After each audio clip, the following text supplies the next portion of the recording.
साइंटिस्टों ने मेहनत की, तब जाके बीमारी खत्म होती है। हमारे केजरीवाल जी ने पूरी दिल्ली से डेंगू खत्म कर दिया। पता है कैसे खत्म किया? पूरी दिल्ली में बड़े बड़े होर्डिंग लगवाए, उसमें लिखवाया डेंगू का मच्छर साफ पानी में भी पनप सकता है, नीचे केजरीवाल जी का फोटो। भाई साहब डेंगू दोबारा आने की हिम्मत नहीं कर रहा। और यहाँ तो मैं देख रहा हूँ कि हमारी माताएं बहनें इतनी दूर तक बैठी हुई हैं, पूरा सारी महिलाएं बैठी हैं और खुल के हंस रही हैं। बहन जी, हमारे दिल्ली में ऐसे प्रोग्राम नहीं होता जहाँ महिलाएं सामने बैठी हो। दिल्ली की महिलाएं हंसती नहीं खुल के कभी भी। कोई प्रोग्राम कराओ, सामने 10-20 महिलाएं दिल्ली की बिठा दो, कभी की लाश जाएगी वहां से, बिल्कुल हंसती नहीं है बिल्कुल। क्योंकि मेकअप करने वाले भी समझा के भेजते हैं उनको, ज्यादा हंसोगे तो चेहरे के पीओपी की हमारी कोई गारंटी पीओपी की। क्योंकि किसी से पूछ लो अपनी उम्र कोई ठीक नहीं बताती, किसी से पूछ लो कोई नहीं बताती अपनी उम्र ठीक।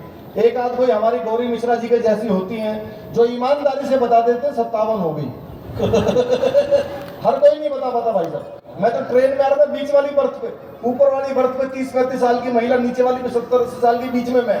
ऊपर वाले ने नीचे वाली से पूछा, बोला बहन तुम्हारी उम्र कितनी होगी? 70-80 वाली बोली होगी 30-35। इतना बड़ा घोटाला लालू यादव ने भी नहीं किया। अब 70-80 वाले ने 30-35 वाले से पूछा, बोला बहन तुम्हारी उम्र कितनी होगी? 30-35 वाले बोली होगी 18-20। मैं बर्फ से नीचे गिर गया, बोली क्या कर रहे हो? मैंने कहा पैदा होने की कोशिश। वाह वाह। पाकिस्तान की बात की, गौरव भाई ने पाकिस्तान को निपटाया। मैं कहता हूँ पाकिस्तान को कश्मीर के भाई से कोई टेंशन नहीं है। एक फिल्म आई थी अभी, गदर फिल्म भी आई, सनी देओल ने हैंडपंप उखाड़ा, बहुत सारी बातें हुई। एक फिल्म आई थी, उसका डायलॉग था, दूध मांगोगे तो खीर देंगे, कश्मीर मांगोगे तो चीरने की जरूरत नहीं है भाई। एक लाइन फिल्म की और दूसरी लाइन मेरी, जिनको समझ में आ जाए, खासकर मेरे ऊपर वाले देशभक्त जो मेरे भाई खड़े हैं, जिनको समझ में आ जाए, एक अगर आपको लगे कि करोड़ों रुपए की फिल्म से अच्छी लाइन मेरी है तो सबकी तालियां मुझे चाहिए, इधर वालों के लिए। दूध मांगोगे तो खीर देंगे, दूध मांगोगे तो खीर देंगे, कश्मीर मांगोगे मांगते रहो। वाह भाई वाह।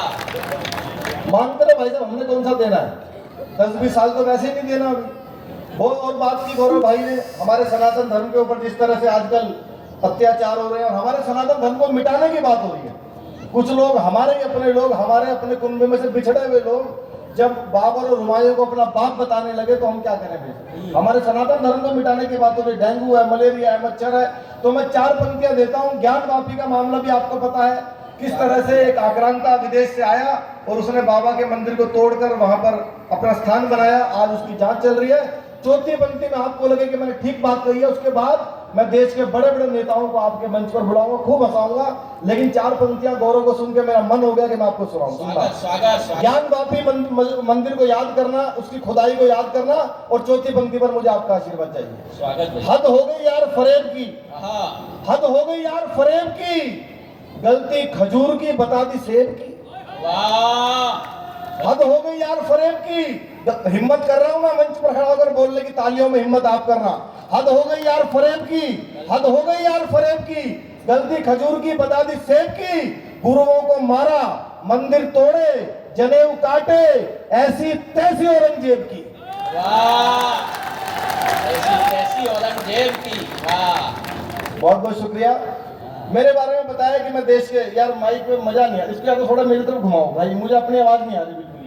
घुमा दे भैया। हाँ, थोड़ा सा माइक इधर घुमा दो, मेरी तरफ घुमा दो मुझे, क्योंकि सारे नेताओं को बुलाना है, पता लगे मोदी जी की आवाज निकालू देव घोड़ा के निकल जाए तो वो भी नहीं होना चाहिए। हेलो हेलो, ये वाला घुमाओ, ये वाला।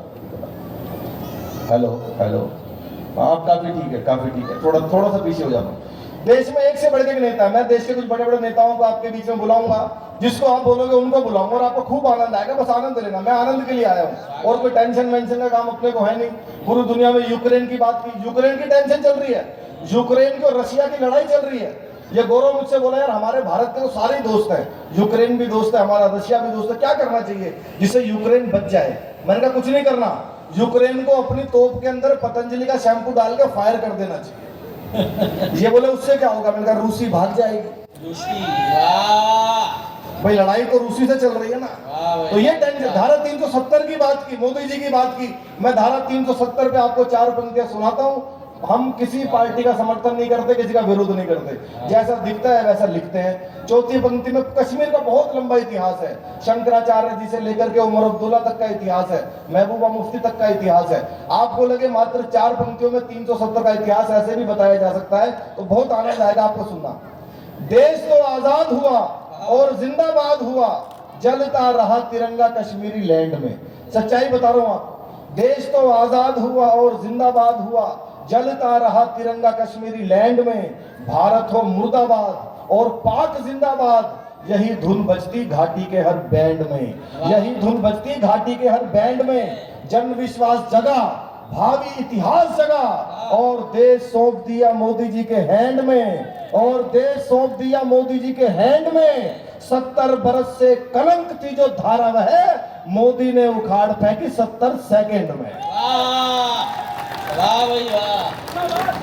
इधर वाले बिल्कुल भी ताले नहीं बजा रहे, भाई साहब बजा लो। हमारे कवियों के दिल पे बुरा असर पड़ सकता है, टेंशन हो सकती है, अटैक भी पड़ सकता है। आपकी ताली हमारे लिए वही काम करती है जो अमर सिंह के लिए जया प्रदा करती थी। बजाते रहो बस, हमें आप तालियों के अलावा और दे क्या सकते हो, सिर्फ तालियां बजाओ बस, और हमें कुछ नहीं चाहिए, बाकी तो सब कुछ हम बजा देंगे, आप टेंशन मत लो। जय हो। देश के बड़े बड़े नेताओं को मैं आपके बीच में बुलाता हूं। सबसे पहले कहां से शुरू करूं भाई साहब, आप बताओ।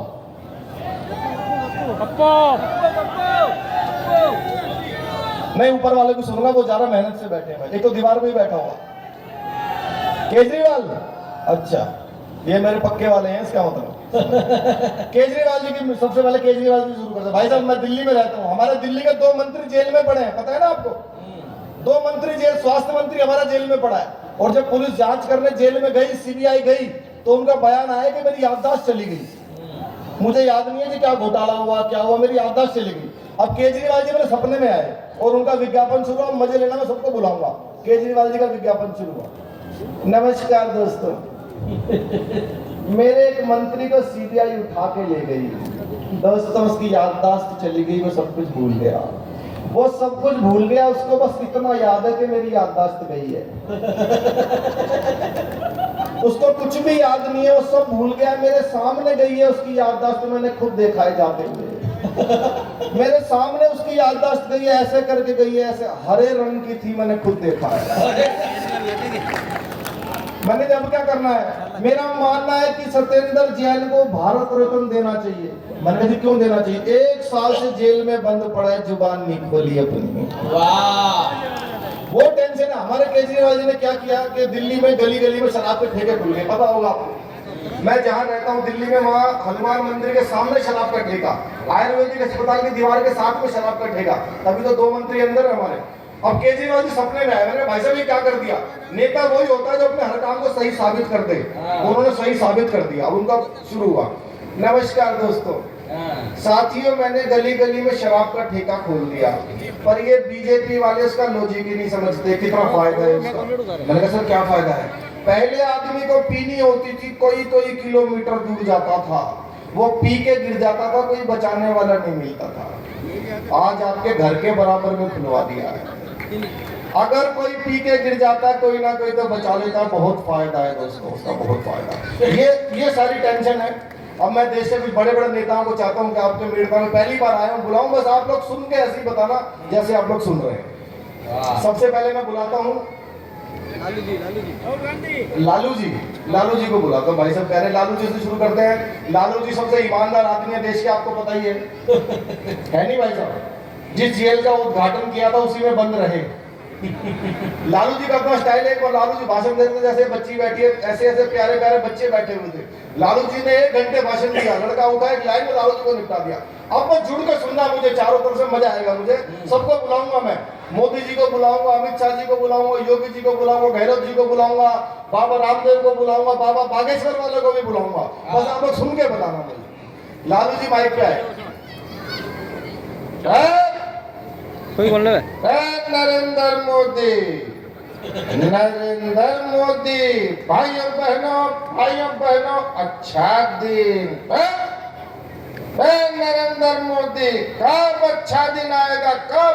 नीचे से लड़का उठा, बोला जी 9वीं फेल आपका लड़का डिप्टी सीएम बन गया, और कितने अच्छे दिन हो गए, और कितने अच्छे दिन हो गए। अच्छा, एक और नेता है, अभी है, नवजोत सिंह सिद्धू, आप सब जानते हैं। सिद्धू जी का भाषण सुना है ना भाई साहब आपने? इतने लंबे लंबे भाषण देते हैं। एक बार सिद्धू जी बोलना शुरू कर दें, मैं चैप्टर 3 में था, हम लोग माइक ले जाकर रखते थे, सिद्धू जी को हंसना होता था और वो हमसे पहले ही शुरू हो जाते थे। और आपने उनका भाषण सुना है, एक बार वो बोलना शुरू कर दें, या तो भगवान रुकवा सकता है या इमरान रुकवा सकता है। वाह एक नया लड़का है, उसने जैसे ले जाके माइक रखा, गुरु मैं कहता हूँ तुझ में वो बात है, तू ही है जो सागर को नदी दशक को सदी बना देगा। माय डियर फ्रेंड, तुझ में वो कला है, नदियां नाले पर्वत झरने गागर सागर। बंदा डर गया, बोला माफ कर, मैं तो माइक टेस्ट करने आया। वाह अच्छा लग तो आज यही रहा है कि हम भी माइक ही टेस्ट करने आए। वाह भैया बहुत सारे नेताओं की एक एक आवाज आपको सुनाता हूँ, बहुत मजा आएगा। हमारे राजस्थान के मुख्यमंत्री जी श्री अशोक गहलोत जी, स्वागत स्वागत। उनकी मिमिक्री आपने सुनी है। और तालियां बजाओ एक बार जोरदार यार। हाँ। नहीं मत नहीं बजाओ, कोई बात नहीं। आपके सीएम है, आपने क्या कर रहा है आप देखो भाई, हमें क्या मतलब है, हम तो दिल्ली से हैं। बहुत अच्छे गहलोत जी जब भाषण देते हैं, अच्छा उनका भाषण थोड़ा देर से समझ में आता है, थोड़ा तो जोर लगता है भाई साहब ने क्या बोल दिया ना, थोड़ा स्लो स्लो बोलते हैं। एक बार मैं उनका भाषण सुन रहा था, भाई साहब रिपोर्टर ने पूछा सर राजस्थान में क्या होगा चुनाव में, देखो ये हमारे राजस्थान के अंदर तालियां यार जोरदार। वाह भाई दीपक। और ये हमने की राजस्थान के अंदर चलने बात चली, हमने पिंका जी के जी को हम तो सचिन भाई ज्यादा जानते, राजस्थान में वो आएंगे तो हम जीतेंगे। वाह तो हमने इसकी बात तो कही कि राजस्थान के अंदर जब कैनडा कांग्रेस पार्टी की बात जब चली यहाँ पे राजस्थान में, तो हमने लोग कह दी साहब उनको जीतेंगे। सबका अपना अपना अंदाज होता है। एक दो मिमिक्री आपको ऐसे सुनाऊंगा जो आपने शायद कभी किसी कलाकार का मुझे सुनी हो, बहुत मजा आएगा आपको। एक ऐसी आवाज है हमारे देश के रक्षा मंत्री राजनाथ सिंह जी की आवाज। राजनाथ सिंह जी को बुलाता हूँ, आपको लगे मेड़ता में आ गए तो यहाँ से वहां तक सबका आशीर्वाद मुझे चाहिए। राजनाथ सिंह जी भारत के रक्षा मंत्री जब लोकसभा में बोलते हैं, देखना भाई। स्वागत भैया। अध्यक्ष महोदय, जहाँ तक प्रश्न पाकिस्तान का है तो मैं डंके की चोट पर यह कहना चाहता हूँ, भले सदन के अंदर पाकिस्तान से अब कश्मीर पर कभी कोई बात नहीं होगी, बात जब होगी तो पीओके पर होगी, कश्मीर पर कभी कोई बात नहीं होगी। सबका अपना अपना अंदाज होता है। अच्छा एक आवाज है जिनकी मिमिक्री आपने कभी नहीं सुनी होगी किसी को, मुझे कोई नहीं कर रहा भाई। अच्छा कर भी रहा होगा तो कर नहीं पा रहा होगा, हमारे देश के गृह मंत्री अमित शाह जी की आवाज सुनिए भाई साहब। आपने उनकी मिमिक्री कभी आए हैं, मेड़ता आए भाई साहब को कभी नहीं आए ना, आज बुलाता हूँ। आप बोलोगे कि भारत के गृह मंत्री अमित शाह जी मेड़ता में आ गए हो तो मुझे सबका आशीर्वाद चाहिए। उनके दो रूप दिखाता हूँ आपको। पहला जब वो रैलियों में बोलते हैं, मान लो कि ये रैली चल रही है, अमित शाह जी बोल रहे हैं। दूसरा जब वो आपसे प्यार से बात करते तब। पहला रैलियों वाला अंदाज देखना, आपको लगे भारत के अभी तक के सबसे सफलतम गृह मंत्री आपके बीच में आ गए हो तो मुझे बताना। देखिए ये राहुल बाबा कहते हैं इनको विकास दिखाई नहीं देता है। राहुल बाबा आपको कभी विकास दिखाई नहीं देगा, आपकी आंखों पर तो इटालियन चश्मा चढ़ा हुआ है।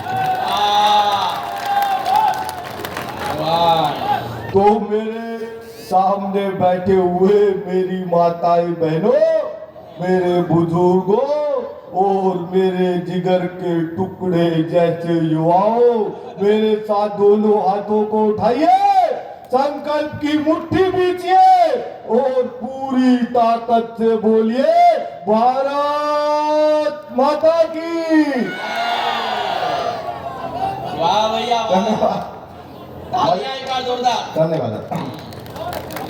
ठीक होगी। अगर वो प्यार से बात करते, मान लो रैली नहीं चल रही ऐसी आपस में, देखो भाई मेड़ता के लोगों, मैं आपको इतना ही कहना चाहता हूँ, ये छोटे लाल जी गहलोत द्वारा बुलाई गई टीम है, तो मैं बहुत साधुवाद देते हुए इतना ही कहना चाहता हूँ, जितने भी लोग यहाँ पर सुन रहे हैं और ताली नहीं बजाते हैं उनको हम देखेंगे।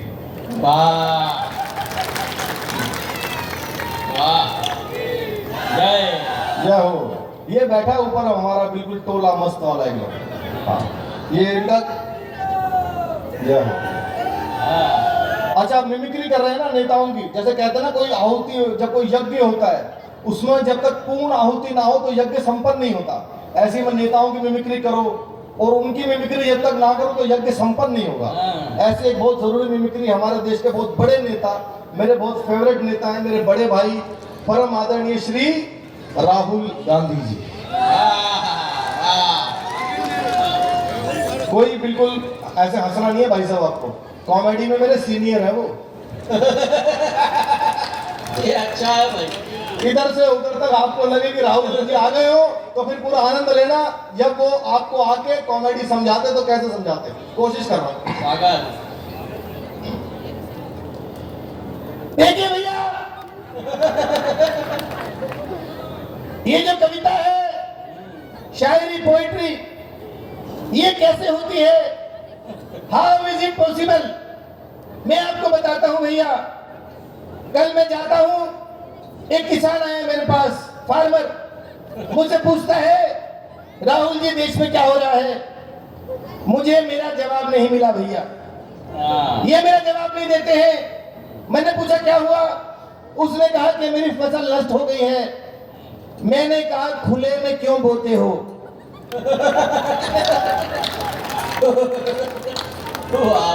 ये है भैया कविता, ये है पोइट्री, ये है, समझे? समझ गए हो आप लोग? धन्यवाद, खत्म, टाटा, बाय। अब आएगा मजा भैया। जय हो, मैं जोरदार तालियां हो इस पर। अच्छा, एक आवाज है जो पूरी दुनिया में गूंज रही है, हमारे प्रधानमंत्री मोदी जी की आवाज। जो सुनता है, जो पसंद करता है वो तो सुनता ही है, जो नहीं के पसंद करता है वो 2 बार सुनता है। वाह, मोदी जी हमारे सबके प्रधानमंत्री हैं। मोदी जी यदि यहाँ पे आते इस कवि सम्मेलन में, गणेश उत्सव में, हमारे छोटे लाल जी के द्वारा आयोजित, तो फिर वो कैसे आपसे बात करते हैं, मैं कोशिश कर रहा हूँ। स्वागत। बहुत अच्छा मन से सुन रहे हैं आप लोग। भाइयों बहनों, मेरे देश में और देश की वीर भूमि राजस्थान में और राजस्थान के मेड़ता में ये शानदार कवि सम्मेलन चल रहा है। तो मैं मेरी और 135 करोड़ भारतीयों की तरफ से आपको शुभकामनाएं देता हूँ। शानदार कार्यक्रम चल रहा है और युवाओं का जोश तो इतना है कि छत पर चढ़ गए। शानदार कार्यक्रम चल रहा है। दीपक सैनी प्रस्तुति दे रहे हैं। दीपक सैनी को बुलाना चाहिए कि नहीं बुलाना चाहिए? बुलाना चाहिए कि नहीं बुलाना चाहिए? बुलाना चाहिए। दीपक सैनी को बुलाना चाहिए, हर कार्यक्रम में बुलाना चाहिए और इतना मोटा लिफाफा भी देना चाहिए। तो ज्यादा मोटा हो गया तो छोटे लाल जी देख लेंगे। बहुत सारे नेता हैं जिनकी हमने मिमिक्री की, और कोई रह तो नहीं गए नेता कोई? उनकी सुनूंगा मैं। क्या कहते हैं? योगी जी। योगी जी, भैया हमने नया घर बनवाया है। मैं कर देता हूं, पर मैं बता रहा हूं कि हमने अभी नया घर बनवाया भाई। कोई बात नहीं, मैं कोशिश करता हूं। चले, योगी जी की बहुत ज्यादा मिमिक्री हमने की नहीं, लेकिन क्योंकि आप इतना मन से सुन रहे हो, रात के इतने बजे भी, तो मैं कोशिश कर रहा हूं। आपको लगे कि आ गए तो मुझे बताओ। स्वागत।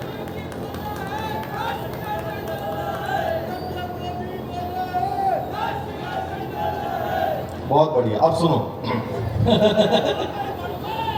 उत्तर प्रदेश के अंदर भगवान श्री राम का भव्य मंदिर बन रहा है। तालियां हो इस बात पर। उत्तर प्रदेश में भगवान श्री राम का भव्य मंदिर बन रहा है। मैं क्या कह रहा हूँ, आज किसी गुंडे माफिया की हैसियत नहीं कि सड़कों पर सर उठा करके भी चल सके, धमकी तो बहुत दूर की बात है।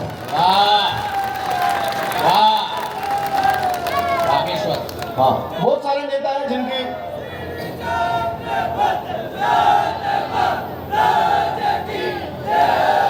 आपको जब भी नारे लगा रहा हूँ उनको इशारा कर दिया करो वैसे।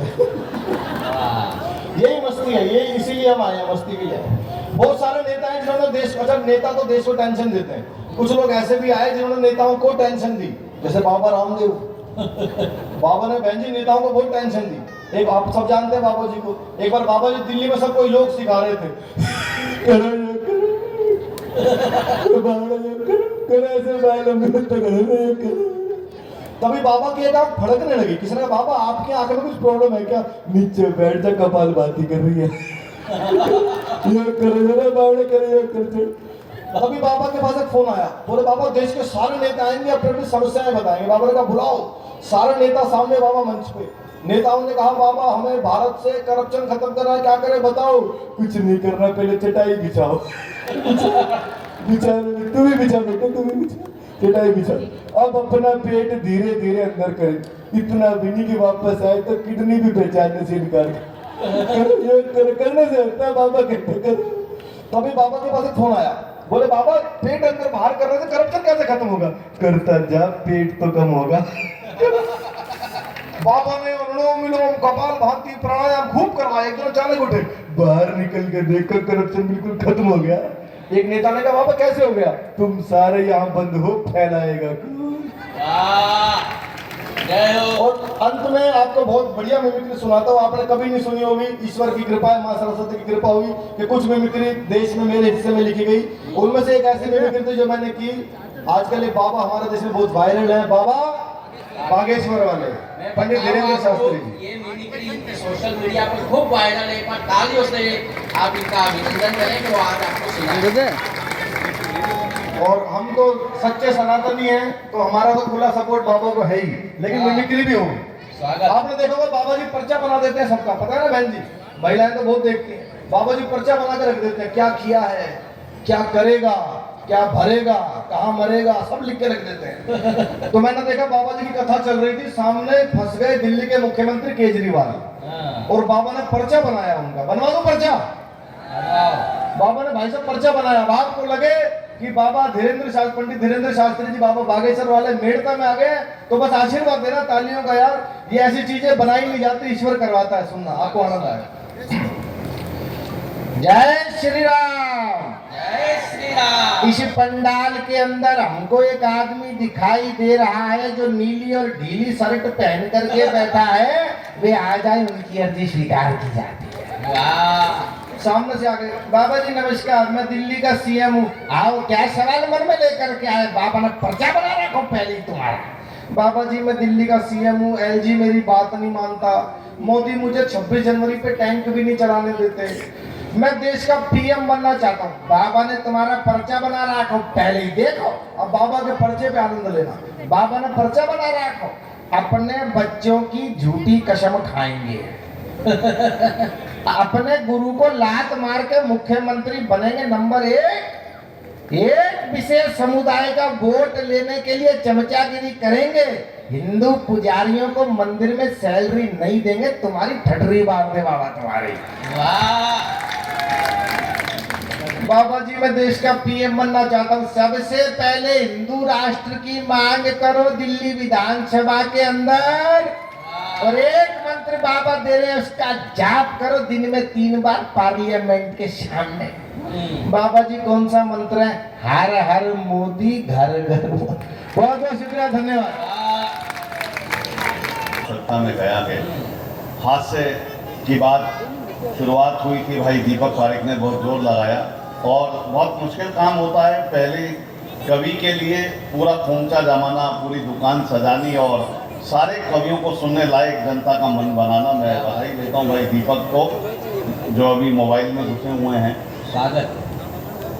इतना। उसके बाद भाई हमारे गौरव, वो इतनी जोर लगा रहा था, इतनी जान लगा रहा था, मुझे लग रहा था, मैंने कहा इसे अटैक ना आ जाए। इतना जोर लगाने की जरूरत नहीं है, वीर रस का कवि है। लेकिन भाई दीपक सैनी, लाडला चेतेरा, ये सब मुझे बहुत मान सम्मान देते हैं। गौरी ने आज की टीम सजाई है, और भाई हमारे वन संचालक बहुत ही शानदार यहाँ पर विपुल भाई हैं। मैं केवल बातचीत करूंगा, बातचीत में कविता हो जाए, कविता में जिंदगी हो जाए, जिंदगी में हंसी हो जाए, हंसी के साथ आपके चेहरे पर कुछ मुस्कुराहट आ जाए, तो मुझे लगेगा कि मेरा आना सार्थक हुआ। आइए शुरू करता हूं कि मोटापे में अनाज से। बाबाओं की बात कर रहा था भाई हमारा। मैं अक्सर ये कहता हूं कि कैसी आजादी है यहाँ, कैसी आजादी है यहाँ, कैसी आजादी है यहाँ, अंधेरों से डर लगता है। वाह। कैसी आजादी है यहाँ, सवेरों से डर लगता है, जब से लुटे उजालों में अंधेरों से डर लगता है, और पाखंडी बाबाओं की करतूतों का ये आलम है। अब तो कोठों से भी ज्यादा डेरों से डर लगता है। अब तो कोठों से भी ज्यादा डेरों से डर लगता है। वीरभूमि राजस्थान में खड़ा हूं, बात हुई साहब, ये उत्सव, ये कवि सम्मेलन तब तक संभव नहीं है जब तक हमारे जवान सीमा पर खड़े हैं, तभी संभव है। मैं उनके लिए भी कुछ पंक्तियां देना चाहता हूं कि मान कमाने निकले थे, सामान बचाकर लौटे हैं। मान कमाने निकले थे, सामान बचाकर लौटे हैं। जैसे तैसे हम अपने अरमान बचाकर लौटे हैं। इधर उधर की बात सुनी पर यकीन नहीं कर पाए, बस अफवाहों के जंगल से हम कान बचाकर लौटे हैं। अफवाहों के जंगल से हम कान बचाकर लौटे हैं। और उन वीरों को नमन सदा जो सीमा पर कुर्बान हुए, जय उनकी जो भारत माँ की आन बचाकर लौटे हैं, जय उनकी। तो मुझसे भी अच्छा, ये तो बड़े जोश जोश में जगाते हैं हिंदू, सनातनी जगो, हिंदू जगो, ये काम गौरव मैं भी करता हूँ। मैं भी हिंदू जगाता हूँ, लेकिन मैं इतनी तेज नहीं जगाता जितनी तेज तुम जगाते हो। मैं अलग तरह का प्राणी हूँ, मैं अलग ढंग से जगाता हूँ। इसने पूछा, गौरव ने, बोले दीपक भैया आप हिंदू कैसे जगाते हो हिंदुओं को? मैंने कहा मेरे आसपास जितने हिंदुओं के मोहल्ले हैं, आधी रात में उनकी लाइट काट आता हूँ। अपने आप जग जाते हैं रात को। बोले कौन काट गया?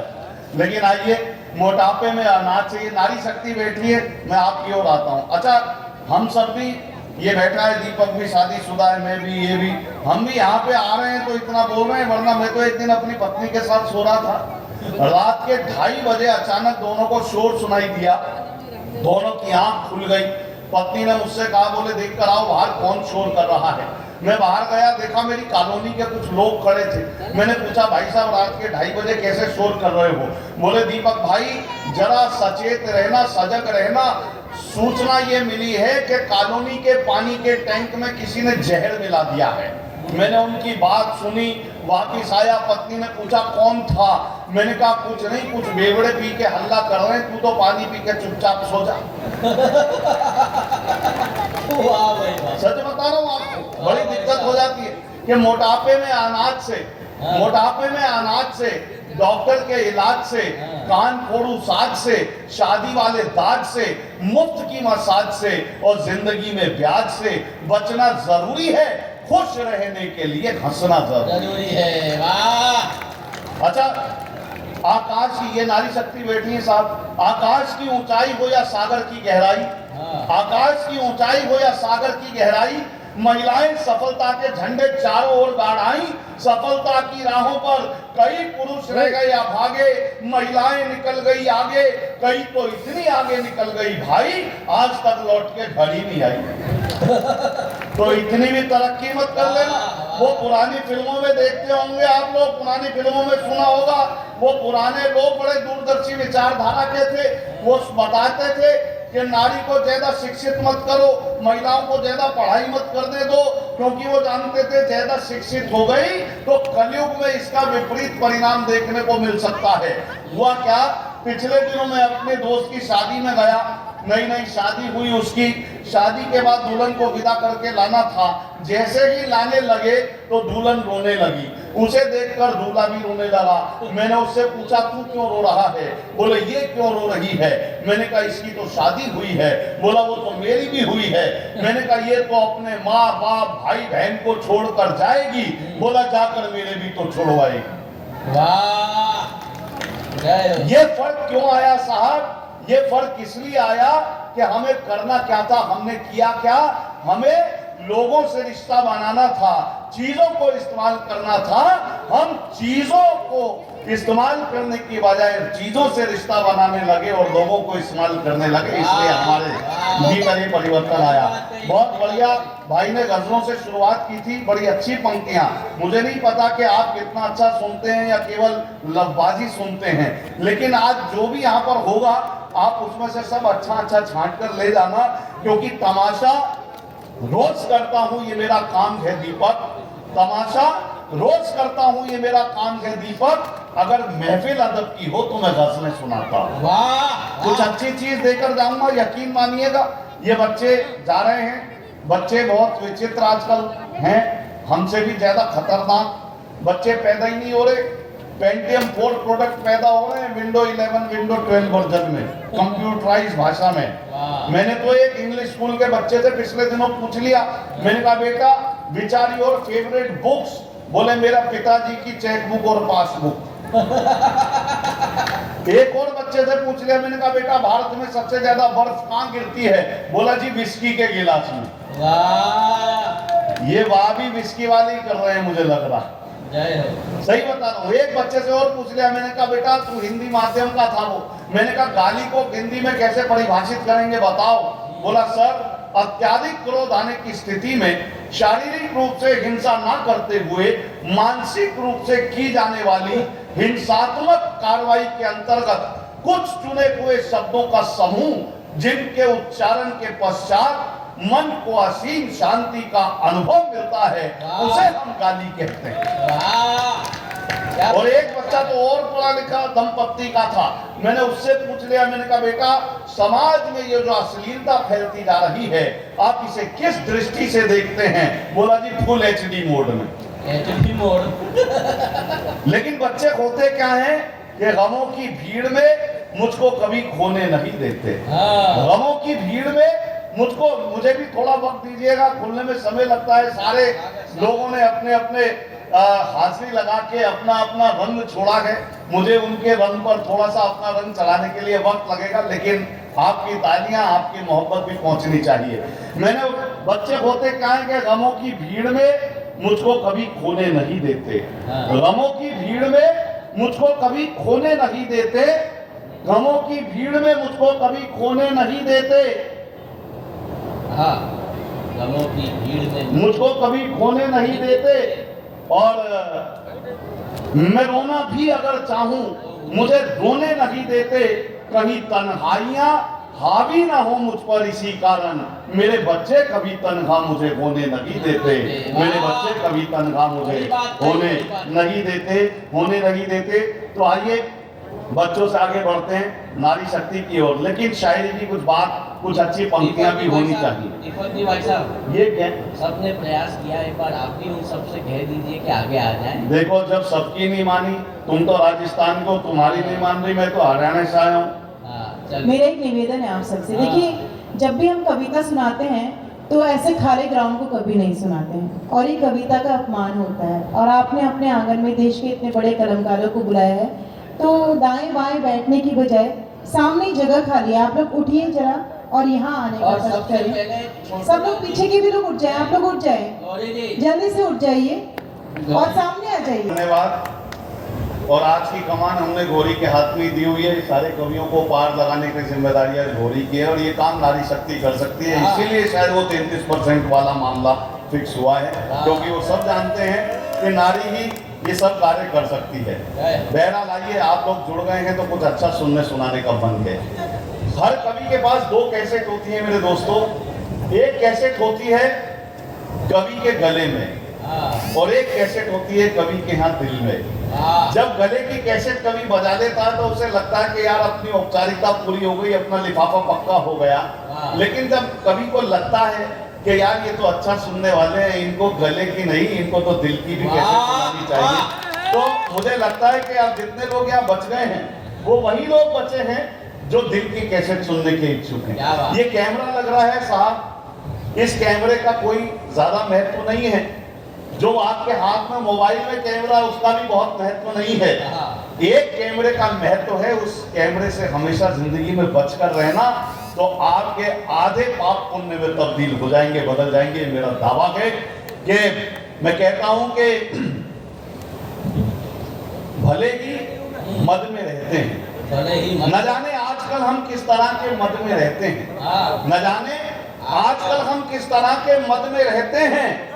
हमारी सोच छोटी है, यूं आदम कद में रहते हैं, किसी का भी बुरा करने से पहले ये समझ लें बस कि हम हर पल खुदा के कैमरे की जद में रहते हैं, कि हम हर पल खुदा के कैमरे की जद में रहते हैं।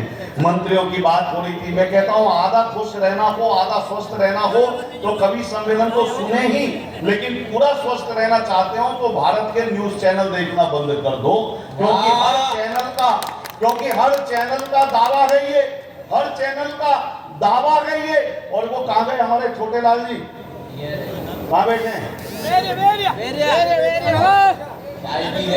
अच्छा, ये मुझसे अभी मैं इनके घर गया तो इनकी बड़े बड़े लोगों के साथ फोटो, जिन्हें हम राजनीति में कहते हैं बड़े लोगों के साथ फोटो। अच्छा, मैंने इनको समझाया, मैं कहा ज्यादा फोटो मोटो मत खिंचवाया करो। मैं आया तो मुझे कहने लगे, बताने लगे, बोले दीपक भाई अपनी बहुत जान पहचान है, अपनी बहुत चलती है, निरंतर नहीं पूरे राजस्थान में चलती है, फलाना मुझे जानता है, वो मुझे जानता है। मैंने कहा भाई साहब इतनी जान पहचान भी मत बढ़ाओ, ये जान पहचान मरवा भी देती है। बोले क्या मतलब? मैंने कहा मैं तो पिछले दिनों तिहाड़ जेल गया था दिल्ली में कवि सम्मेलन करने।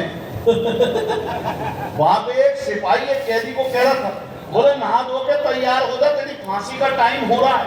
बोले भाई मेरी फांसी तो 6 महीने बाद हो रही थी। बोले नहीं नहीं, जेलर साहब कह रहे हैं मेरे गांव का आदमी है, इसका काम पहले। तो ऐसी जान पहचान मत कर लेना। अभी मुझे कह रहे थे मैं विदेश जाऊंगा, एक मंडल जा रहा है, एक अभी जो चुनाव लड़ने के मूड में आने वाले कुछ लोग हैं, उनका एक मंडल विदेश में जा रहा है। मैंने कहा विदेश चले तो जाना छोटूलाल जी, लेकिन कुछ ले मत आना वहां से, क्योंकि मुझे याद है एक नेता गया था हमारे यहाँ से, वहां पे अमेरिका से एक रॉबर्ट ले आया। अच्छा, उस रॉबर्ट की सैन्य विशेषता थी, वो रॉबर्ट झूठ बोलने पे थप्पड़ मारता था। अच्छा, आदम कद इतना ऊंचा रॉबर्ट नेताजी को पसंद आ गया, भारत ले आए, अपने ड्राइंग रूम में सजा दिया। नेताजी अपनी पत्नी के साथ सोफे पे बैठे बातचीत कर रहे थे, उनका लड़का कॉलेज से देर से आया, तो नेता ने अपने लड़के से पूछा, बोले भाई आज देर से क्यों आया? बोले पिताजी एक्स्ट्रा क्लास थी। ये बात रॉबर्ट ने सुनी, उसने लड़के के थप्पड़ मारा। तो नेता ने कहा, बोले बेटा जब हम तेरे उम्र में थे तो कभी झूठ नहीं बोलते थे। फिर रॉबर्ट के कान खड़े हुए, उसने नेताजी के एक थप्पड़ मारा। अब वहां पे नेताजी की लुगाई खड़ी थी, पत्नी खड़ी थी, बोली बेटा तो तुम्हारा ही है। अब रॉबर्ट नेता की पत्नी की ओर बढ़ा। कई बार बड़ी दिक्कतें होती। अच्छा, ये तो अच्छा है मौसम थोड़ा ठीक हो गया, वरना बारिश होती तो बड़ी दिक्कत होती है। ऐसे खुले में एक नेताजी को भाषण देना था, ऐसी माइक रखा था, बारिश हो गई, माइक में करंट आ गया, नेताजी को पता ही नहीं करंट आ रहा है। अब वो सुनो गए भाइयों बहनों, अचानक उनका हाथ चला गया, इस बार करंट लगा। भाइयों बहनों दोस्तों, तुम्हारी ऐसी ये होता है। मैं सही बता रहा हूं आपको, नेता वो प्राणी होता है साहब जिसे कुछ नहीं पता, लेकिन वो पता होने का ढोंग करता है। वो एक जगह चुनाव होने थे 165 जगह, अब नेताजी ने रटा रटाया भाषण शुरू कर दिया, दोस्तों इस बार चुनाव में हमारी 300 सीटें आ रही, दोस्तों इस बार चुनाव में। अच्छा, एक कार्यकर्ता ने जाके बताया, बोले महाराज चुनाव यहाँ पे 165 जगह, 300 कहां से लाओगे? अब नेताजी ने अपनी गलती कैसे सुधारी, दोस्तों इस बार चुनाव में हमारी 300 सीटें आ रही हैं। एक ने पूछ लिया कार्यकर्ता ने, बोले महाराज 300 कहां से? बोले अग्रवाल टेंट हाउस से। कई बार हो जाता है, लेकिन आइए मैं जोड़ने की कोशिश करता हूं और जोड़ना चाहता हूं कि सुबह का अपना मजा है, शाम का अपना मजा। सुबह का अपना मजा है, शाम का अपना मजा, जूस का अपना मजा है, जाम का अपना मजा, और आशिकी में कल मैं उसके भाइयों से फिर पिटा, दर्द का अपना मजा है, बान का अपना मजा। दर्द का अपना मजा है, बान का अपना। हमसे भी लोग पूछते हैं, बोले साहब ये जो कवि शायर कलाकार होते हैं ये भी तो पीते हैं। मैं कहता हूं साहब, हम जो पीते हैं वो आपके बस की नहीं है, क्योंकि हम जो पीते हैं वो आपके बस की नहीं है कि भले ही मद में रहते हैं मगर हम हद में रहते हैं। भले ही मद में रहते हैं मगर हम हद में रहते हैं। परिंदे आसमां पर भी जमीन की जद में रहते हैं, हमारी उनसे बनती है जो अपने कद में रहते हैं। उन्हें जनता से क्या मतलब, वो जो संसद में रहते हैं, उन्हें जनता से क्या मतलब। चैनल की बात कर रहा था, नारी शक्ति बैठी है, एक मुस्कुराहट इनके चेहरे पर देने की कोशिश करता हूं कि मैं कवि सम्मेलन में जाने को हो रहा था तैयार। अच्छा, मेरे वाली तो मीनली एक दिन बोली मुझसे, बोली तुम बड़े भोले हो, तुम्हें कोई भी अपनी बातों में फंसा लेता है। मैंने कहा भगवान, शुरुआत तेरे पिताजी ने ही करी। कई बार हो जाती है दिक्कतें, सच बता रहा हूं। अब ये गौरव को प्यार हो गया एक लड़की से, अब इसने इंप्रेशन जमाना शुरू करा। लड़की ने इससे पूछा, गौरव जी चौहान साहब, आप प्यार के बारे में मुझे अगर समझाना चाहे तो कैसे समझाएंगे? अब ये तो भाई टीवी पे आता ही लगा, मैं टीवी वाली स्टाइल में समझाऊं तो प्रभाव पड़ेगा। अब साहब इसने लड़की को समझाना, छोटा भाई है मेरा, इसने समझाना शुरू करा और लड़की से कहा, बोले देखो लड़का सीमेंट होता है, लड़की रेत होती है, प्यार दोनों के बीच में पानी का काम करता है, जो सीमेंट और रेत को जोड़कर पक्का करता है। तभी लड़की बोली, बोले कमीने तू तो मुझे शकल से ही मजदूर लग रहा। लेकिन साहब ये सब तो है, ये सब ऐसा ही है। लेकिन सुनो क्या, अब वो लोग कह रहे हैं साहब भ्रष्टाचार खत्म हो गया। कहीं भ्रष्टाचार खत्म नहीं हुआ, भ्रष्टाचार के तरीके बदल गए। मैं आपको बताऊं, मुझे तो पिछले दिनों एक सपना आया, सपने में एक वकील साहब जज साहब के सामने दलील दे रहे थे। अच्छा है मिलोड, कानून की इस किताब के पेज नंबर 15 के अनुसार आपको मेरे मुवक्किल को रिहा कर देना चाहिए। अच्छा, उसने इतनी जोर से बोला, जज साहब हिल गए। उन्हें लगा पता नहीं कौन सी धारा ढूंढ के लाया, कहीं मेरे कोई याद नहीं हो। बोले मिलोड, कानून की इस किताब के पेज नंबर 15 के अनुसार आपको मेरे मुवक्किल को रिहा कर देना चाहिए। जज साहब ने कहा, कानून की वो किताब मेरे सामने पेश की जाए। जैसे ही वो किताब पेश की गई, जज साहब ने पेज नंबर 15 खोला, देखा अंदर 2-2 हजार के 10 नोट। बोले वकील साहब ऐसे ऐसे 5-6 सबूत और पेश किए ना, क्योंकि साहब देश की स्थितियां क्या हो गई। आदमी है स्वास्थ्य का मारा लिखा है, आदमी है स्वास्थ्य का मारा लिखा है, और प्रदूषण से सदा हारा लिखा है। प्लास्टिक इस शहर में है बैन यारो, प्लास्टिक के फ्लेक्स पर नारा लिखा है, प्लास्टिक के फ्लेक्स पर नारा लिखा है कि जिंदगी के रास्ते दुश्वार हैं, उस पे भी हम साहिबे किरदार हैं।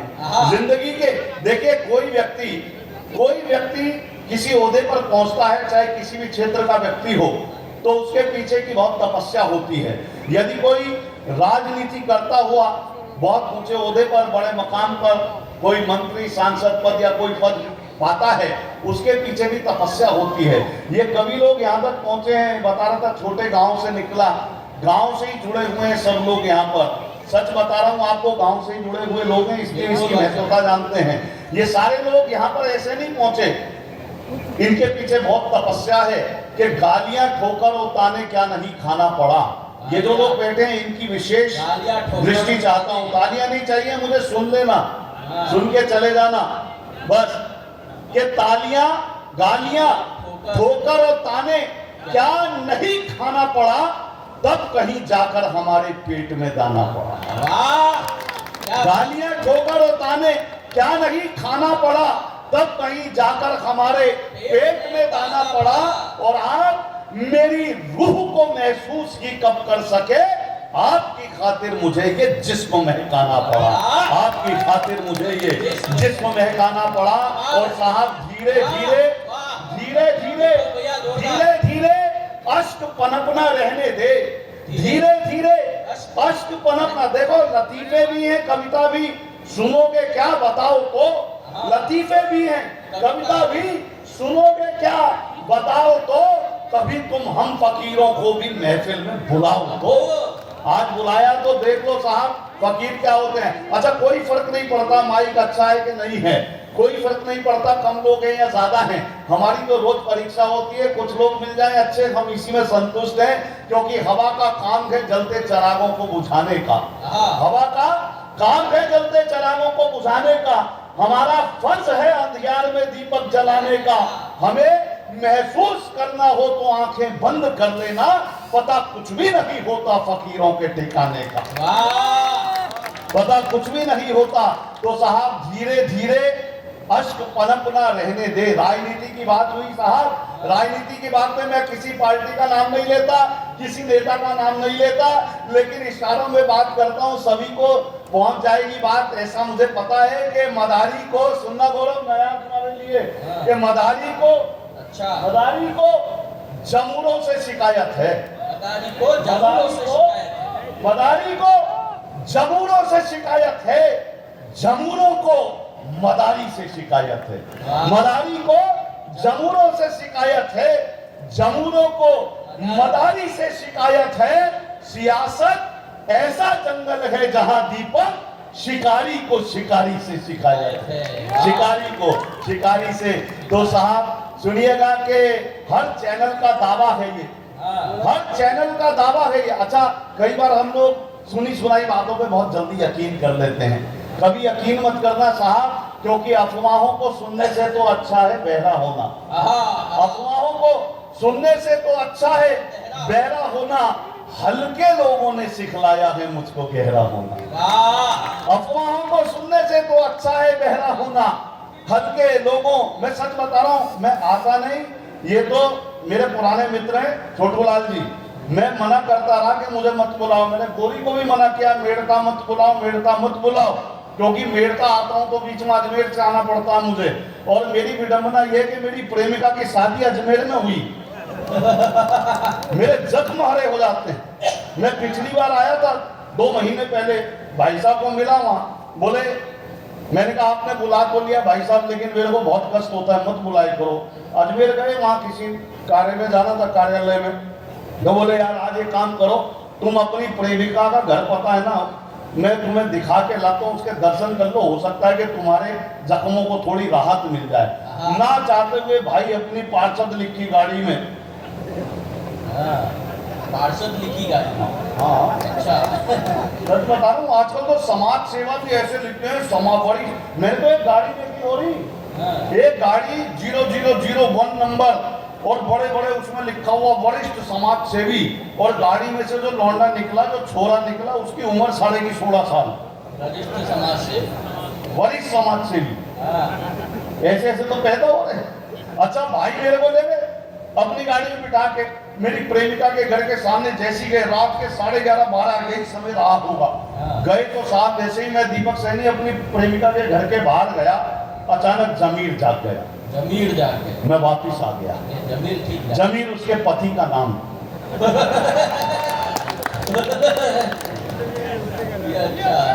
नहीं, अच्छे अच्छे तो बहुत है बेटा, चुराने के डर से नहीं पड़ता।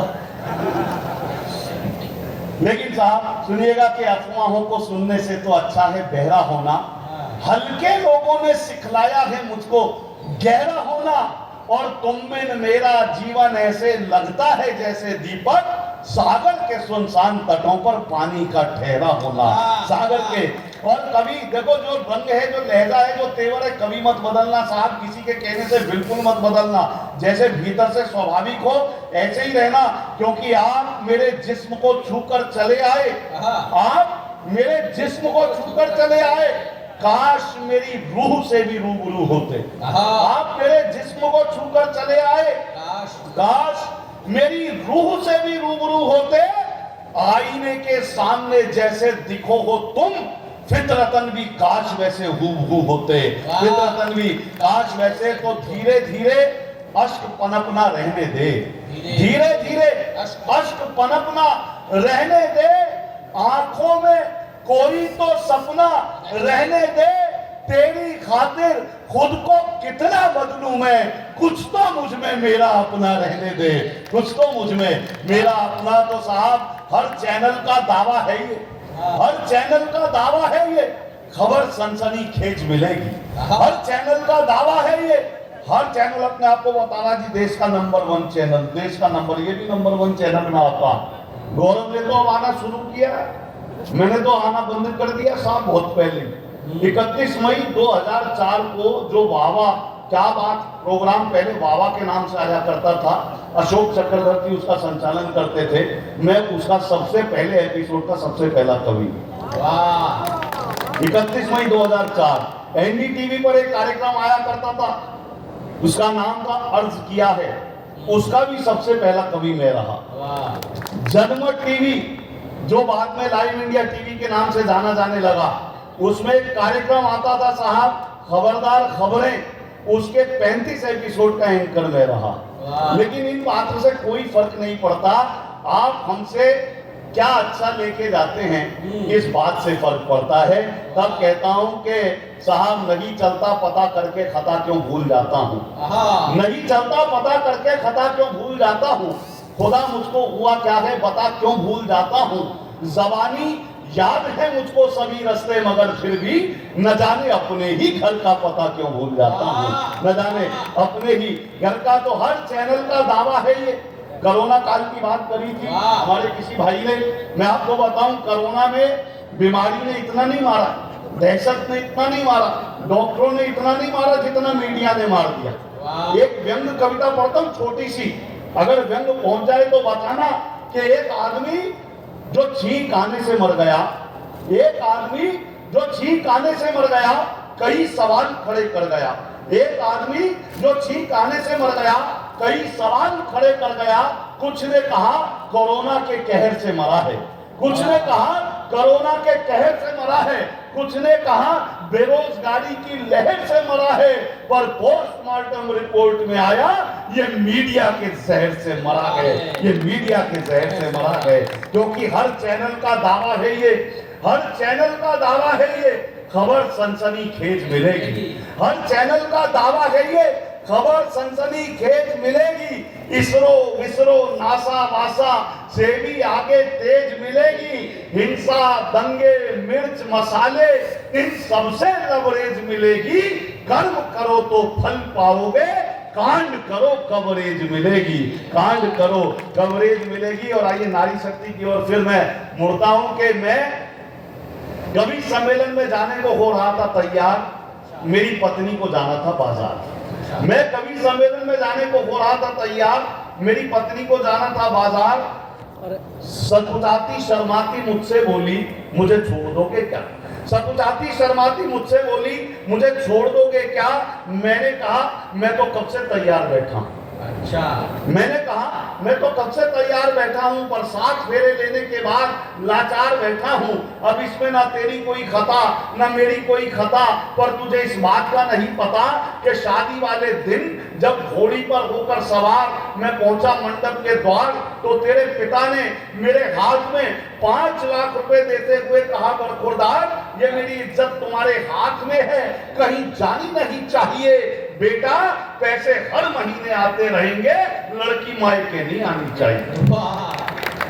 इतना सुनते कि मेरे फेरे तो पड़ गए और ससुर जी अपनी बात से मुकर गए। और मुझे इस बात का ना कोई दुख है ना कोई पछतावा, ना ही मैं पछता रहा हूं, बल्कि आज तक ईमानदारी से अपना धर्म निभा रहा हूं, क्योंकि मैं जानता हूं कि पैसा तो आना जाना है, पर घर में जो लक्ष्मी है वही मेरे लिए बहुमूल्य खजाना है, वही मेरे लिए बहुमूल्य खजाना है। और आइए मैं भी अपनी वानगी बहुत संक्षिप्त करता हुआ कुछ शेर आप तक पहुंचा देता हूं कि अगर मैं झूठ बोलूं, अगर मैं झूठ, कई बार क्या होता है हम बहुत सहज हो जाते हैं, आप लोग भी सहज हो जाते होंगे। सहज होने के बाद आपसे कुछ ऐसे भी लोग मिलते होंगे जो बहुत हल्के किरदार होते होंगे, वो आपको आपकी सहजता नहीं महसूस कर पाते, वो आपको अपने जैसा हल्का किरदार समझ लेते हैं। तब कहीं कुछ तीखा लिखना पड़ता है, कहीं तीखा भी लिखना पड़ता है, बहुत आवश्यक होता है। मैंने कहा कि मैंने उससे हंसकर थोड़ी बातें क्या कर ली, सुनना छोटूलाल जी, मैंने उससे हंसकर थोड़ी बातें क्या कर ली, उसने हल्केपन में मुझको ऐसा वैसा समझ लिया। मैंने उससे हंसकर थोड़ी बातें क्या कर ली, उसने हल्केपन में मुझको ऐसा वैसा समझ लिया। झूठा दम्भी कुटिल कमीना बेगैरत जाने क्या क्या, लगता है उसने मुझको भी अपने जैसा समझ लिया, लगता है उसने मुझको भी। और आइए चलते चलते केवल एक पतला एक शेर के अगर मैं झूठ बोलूं, अगर मैं झूठ बोलूं तो मेरा किरदार मरता है, अगर मैं झूठ बोलूं तो मेरा किरदार मरता है, जो बोलूं सच तो फिर भूखा मेरा परिवार मरता है। वाह, अगर मैं झूठ बोलूं तो मेरा किरदार मरता है, जो बोलूं सच। और देखिए किसी को क्या मिल रहा है, पड़ोसी क्या कमा रहा है, रिश्तेदार क्या कमा रहा है, किसी ने क्या कमा लिया, कोई जरूरत नहीं है साहब। केवल अपने कर्म ठीक रखिए, ईमानदार रहिए, वो सब देखता है, वो सब देखता है। मैं सच बता रहा हूं आपको, ईमानदारी के मेरे जख्मों की गहराई, सुनना दीपक, मेरे जख्मों की गहराई सबको नजर ना आ पाए, मेरे जख्मों की गहराई सबको नजर ना आ पाए, इसीलिए अपने जख्मों पर मैंने तुरपाई कर दी। वाह, मेरे जख्मों की गहराई सबको नजर ना आ पाए, इसीलिए अपने जख्मों पर मैंने तुरपाई कर दी। दीपक, तूने सच बोला तो थोड़ा सा नुकसान हुआ, लेकिन ऊपर वाले ने जी भरकर भरपाई कर दी। तो सच के रास्ते पर चलना आसान नहीं यारो, सच के रास्ते पर चलना आसान नहीं यारो, सच के रास्ते पर चलना आसान नहीं यारो। इस रास्ते पर शख्स कोई भी आम नहीं मिलता, लेकिन इस रास्ते पर चलने का इतना सुख है, इस रास्ते पर दीपक ट्रैफिक जाम नहीं मिलता। इस रास्ते पर तो कभी सोचता हूँ गगरिया बदल लूं, कभी सोचता हूँ गगरिया बदल लूं, कभी सोचता हूँ कि दरिया बदल लूं, कभी सोचता हूँ, कभी सोचता हूँ। कई बार ऐसी भी स्थितियां होती हैं कि वो जो बहुत करीबी थे ना, अब उनसे ही दूरी है। वो जो बहुत करीबी, गौरव, वो जो बहुत करीबी थे ना, अब उनसे ही दूरी है। कुछ उनकी मजबूरी होगी, कुछ अपनी मजबूरी। वो जो बहुत करीबी थे ना, अब उनसे ही दूरी है। मैं आपकी जिंदगी लिखता हूं, महसूस करना कि वो जो बहुत करीबी थे ना, अब उनसे ही दूरी है, कुछ उनकी मजबूरी। पुलिस वाले भाई बैठे हैं हमारे मित्र, मैं सैल्यूट करता हूँ। मेरे परिवार में भी खाकी वर्दी है, मेरे परिवार में भी सेना की वर्दी है, मुझे अच्छा लगता है। और मैं तो ये मेरे छोटे भाई हैं, गौरव को, दीपक को, दीपक, ये सारे जितने यहाँ बैठे हैं, ये सब मेरे छोटे भाई हैं। और सच बताऊं आपको, खासतौर से पुलिस वाले मित्रों को, ये जब छोटे भाई तरक्की करते हैं, कोई अपना दोस्त तरक्की करता है, ये दोस्त नुमा भाई, भाई नुमा दोस्त हैं। जब कोई दोस्त तरक्की करता है ना ईमानदारी से, अपना सीना बड़ा चौड़ा हो जाता है। अभी सुन लो, अभी मेरे एक दोस्त पे, जिसमें पुलिस ने 5,000 रुपए का इनाम रखा था, उसको बढ़ा के 25,000 कर दिया। मुझे बड़ी खुशी हुई कि पकड़ा तो नहीं गया, पर इनाम राशि बढ़ गई।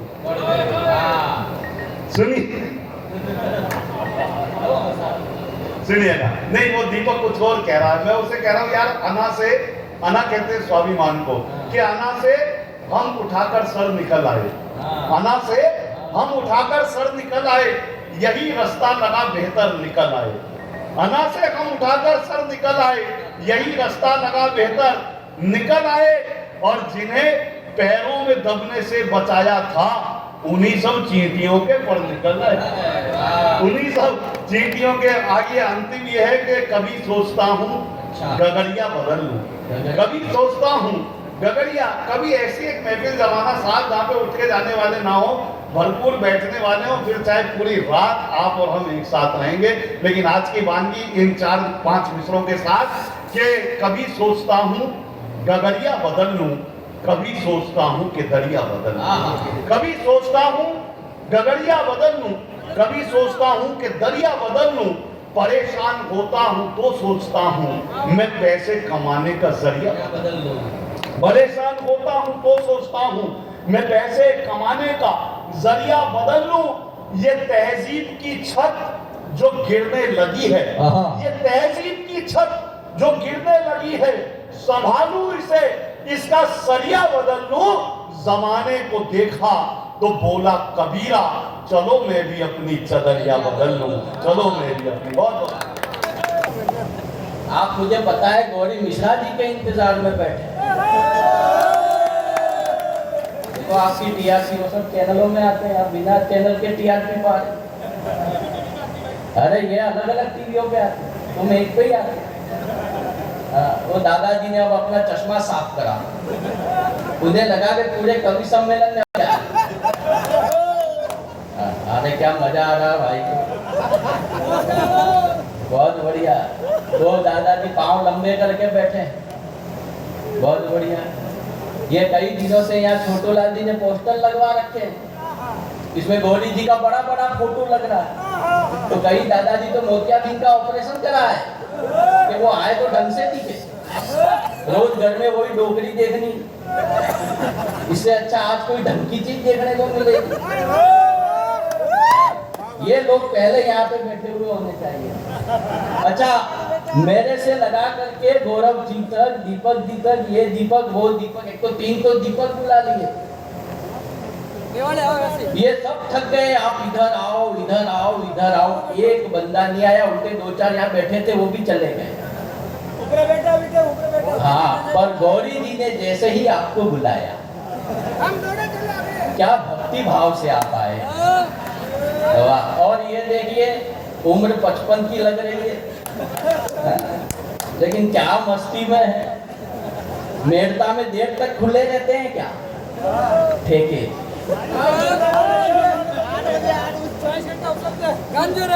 कोई बात नहीं, अपने रहने चाहिए, मस्ती का माहौल है। अब गौरी मिश्रा जी आ रही है, लेकिन वे देश की बड़ी कवियत्री, वो आपको आनंद भी देंगे और लास्ट में जब वे अपना कविता पाठ समाप्त करेंगी तो आपकी रगों में देशभक्ति भी भर जाएंगी, प्रेम प्यार भी सुनाएंगी आपको। ये भैया भी उठ करके आए, बहुत बढ़िया। अच्छा, यहीं बैठे थे? अच्छा अच्छा, बिल्कुल, वो राष्ट्रीय खाद्य पदार्थ खाना चाहिए। यहाँ पर यहाँ कोई कुर्सियाँ खाली नहीं हो रही है, ये लोग बड़े क्या पता कहीं बाहर से आए हैं, यहीं कहीं हैं, या लोग बेचारे वो हैं जो दूसरे के स्कूटर पे बैठ के आए हैं। जब वो जाएगा तब मैं जा पाऊंगा। अच्छा, यहाँ महिलाएं भी बराबर जितनी आई थी पहले कवि के टाइम पे उतनी ही बैठी हुई है, यहाँ से सब चली गई। हाँ, जज साहब भी बैठे होंगे, इधर के लोग भी ऐसे बैठे हैं जैसे बैठने ही आए हैं। कई बार हम लोग जाते हैं किसी के वहाँ बैठने, तो वहाँ ऐसे ही बैठा जाता है, खाली एक आदमी बोलता है, बाकी सब बैठे रहते हैं। तो आप तो ऐसे बैठे हैं, लेकिन आप बैठे हैं ये बड़ी बात है। पुलिस के साथी हमारे बैठे हैं, ये भी बड़ी बात है।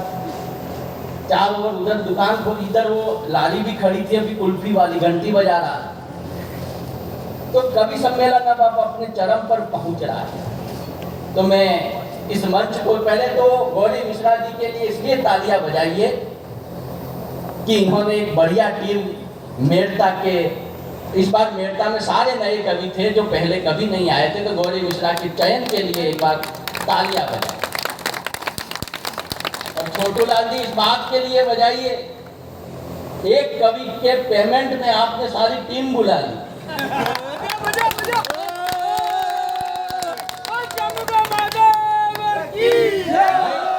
एक बात मैं बड़ी गंभीरता से कह रहा हूँ, जयकार तो ठीक है, कि कौन से भगवान की जय बोल रहे हैं? बोलिए चौमुखा महादेव की जय।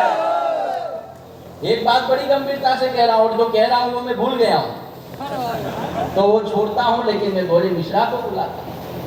केवल मेड़ता माँ मीरा की धरती के दर्शन का लोभ नहीं होता तो इस पेमेंट में कोई कवि यहाँ पर आता नहीं, लेकिन ये गौरी मिश्रा जी का प्रेम और माँ मेड़ता की धरती का दर्शन करना, ये हमारा सौभाग्य है कि हम आज इस पवित्र, और आपका सौभाग्य है कि आप इस धरती पर पैदा हुए हैं जहाँ माँ मीरा पैदा हुई, जिसने कृष्ण को रिझा लिया है। कृष्ण की मूर्ति फटी, मीरा उसमें समा गई। और मीरा के श्याम की तो आप बड़े धन्य हैं। देखिए ऊपर चंद्रमा भी खिलखिला रहा है, और यहाँ पर किन्हीं किन्हीं लोगों के सिर पर भी चंद्रमा वे भी खिलखिला रहे हैं। अच्छा, ये गंजत्व आना भी एक बड़ी खतरनाक चीज है। हमारे कवि सम्मेलनों में चुटकुला चलता है, और जो अभी तक इसमें प्रयोग नहीं हुआ इस मंच पर, यह आश्चर्य की बात है। 4 घंटे के कवि सम्मेलन में वो चुटकुला नहीं आया अभी। आदमी के सिर पे जीवन में 2 ही महिलाएं हाथ फेरती हैं बहन जी। सबसे पहले माँ हाथ फेरती है, तो उसके बाल बढ़ते हैं, और उसके बाद पत्नी हाथ फेरती है, और आदमी वैसा हो जाता है। कुछ को देख के तो ऐसा लग रहा है कि पूरे मोहल्ले ने ही हाथ फेरा है। अब आप यही लोग पहले मिल गए होते तो ये कवि सम्मेलन शुरू से ही अपनी मस्ती में था। और पहले तो बहुत यहाँ पर महिलाएं बैठी थी जो बेचारी घूंघट में थी, लेकिन आप मस्ती आनंद देने वाले लोग उधर बैठे थे। आइए भाई आइए, घर पास में ही है क्या? हाँ, मतलब घर में भी आनंद ले रहे हो, यहाँ भी आनंद ले रहे हो।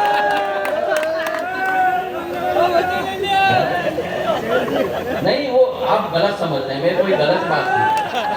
वो बेचारा घर पास में है, उसको डर है पूरा शहर यहाँ पे है तो कोई चोर उचक्का नहीं घुस जाए। आप कुछ और ही आनंद समझ रहे हैं, हालांकि जो आप समझ रहे हैं असली बात तो वही है। तो काफी आनंद आया क्योंकि अब गौरी मिश्रा जी के प्रस्तुति से ये कागज पाठ भी पूरा होगा और उसके बाद फिर जिस चरम पे ये मंच पहुंचेगा वहां से मैं इसको नीचे भी नहीं ले जाना चाहता, इसलिए गौरी मिश्रा जी को मैं बुलाता हूँ। वो गीत और गजलें सुनाएंगे, आपको मुक्तक सुनाएंगे, आनंदित करेंगे। और जो मन के लोग थे वो मिल गए हैं। यहाँ पर जो बड़े लोग बैठे हैं, भाई साहब, ओ भाई साहब, आप मोबाइल में से जरा ध्यान थोड़े कवियों पे लगाएंगे तो हमारी 7 पीढ़ियाँ आपकी आभारी रहेंगी। लाइव दिखा रहे हैं आप, अच्छा अच्छा, वरना मैं समझा आप तो सज्जन पुरुष हैं, इतनी रात को किससे बात कर रहे हैं? लेकिन आप भी छोटू लाल जी ही निकले। छोटू लाल जी बड़े मस्त आदमी, क्या आनंद देते हैं, पाँव लंबे करके बैठे हैं, क्या बात है। रात को इस टाइम में इसी मुद्रा में रहते हैं। उधर से बहुत बुजुर्ग दादाजी भी बैठे हैं, वाह, 1-2 बच्चे तो इधर सो भी गए हैं। मुझे तो आश्चर्य है कि जिस दिन छोटू लाल जी कवि सम्मेलन नहीं कराते हैं उस दिन ये बच्चे कहाँ सोते हैं, मुझे ये प्रश्न है। आनंद आ रहा है तो ताली वाली ठोको यार, क्या कवि सम्मेलन खत्म होने आया तो अपने रंग में आया। दीपक भैया ने एक बार सबसे ज्यादा तालियां मैं दीपक पारिक के लिए बजवाना चाहता हूँ कि ओपनिंग का काम किया। वैसे वो मध्यम क्रम के टिकाऊ बल्लेबाज हैं, लेकिन आज ओपनिंग का काम किया और जब भीड़ गुमसुम सी बैठी थी, आगे महिलाएं बैठी थी जो संकोच कर रही थी, उस भीड़ में कविता से धीरे धीरे ठहाकों की यात्रा करते हुए इस मंच को ऊर्जा दी। एक बार दीपक पारिक के सम्मान में सबसे ज्यादा तालियां बजाएं और छोटू लाल जी के लिए भी तालियां बजाएं, उन्होंने एक बढ़िया कवि सम्मेलन। ठीक है छोटू लाल जी, अब इतने पैसों में इससे ज्यादा चापलूसी मेरे बस की नहीं है। जितनी मैं कर सकता था वो मैंने कर दी, अगले साल फिर बुलाएंगे तो आगे की कर दूंगा।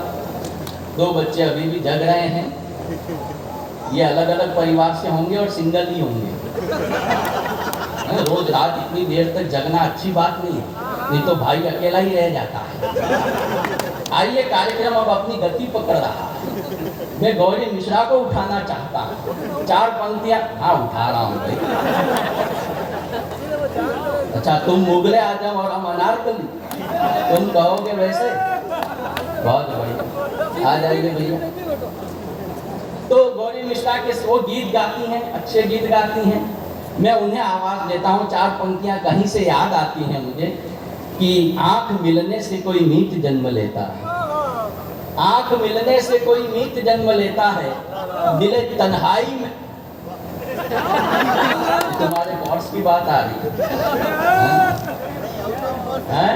नहीं, आप समझ रहे हो वो तो ठीक है, वो बच्चा छोटी उम्र में समझ रहा है, पोलियो पीने की उम्र में पॉपिस खा रहा है।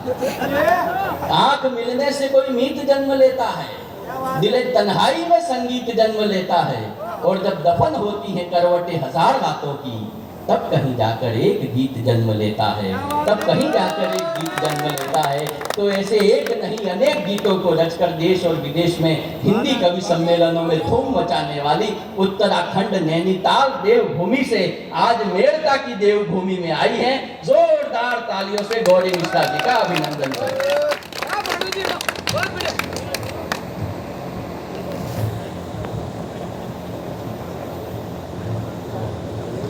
एक बार पुनः आप सभी को प्रणाम करती हूँ।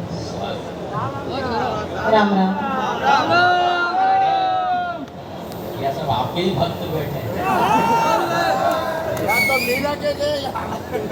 हाँ चाहे मीरा की बात हो या गौरी की हो, हर कोई देवी का ही अवतार है। जय हो।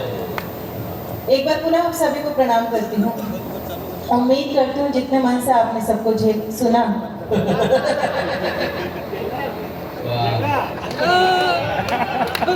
बहुत मन से आपने सबको सुना है, और ये यकीन से मैं कह सकती हूँ कि बहुत विपरीत परिस्थितियों में, क्योंकि जो महिला किसी की नहीं सुनती, आज उन्होंने कवियों को सुना है। और हमारे कवि इतने महान जिन्होंने महिलाओं को सुनाने की हिम्मत करी है। एक बार इन सभी कलमकारों के लिए आपकी जोरदार तालियां बनती हैं। ये जोरदार है। चलिए धन्यवाद। प्रणाम करती हूँ सभी को। छोटू लाल जी वहां बैठे हैं, तो आप सामने बैठना चाहिए था। मैं चाहती हूँ आप सब थोड़ा सा यहाँ आ जाए, तो मुझे भी पढ़ने में अच्छा लगेगा। आइए भाई, आपसे बात हो रही है, बढ़ दो जी, वो जिस तरह से कहना मान लेते हैं, मुझे भी उनसे मोहब्बत है।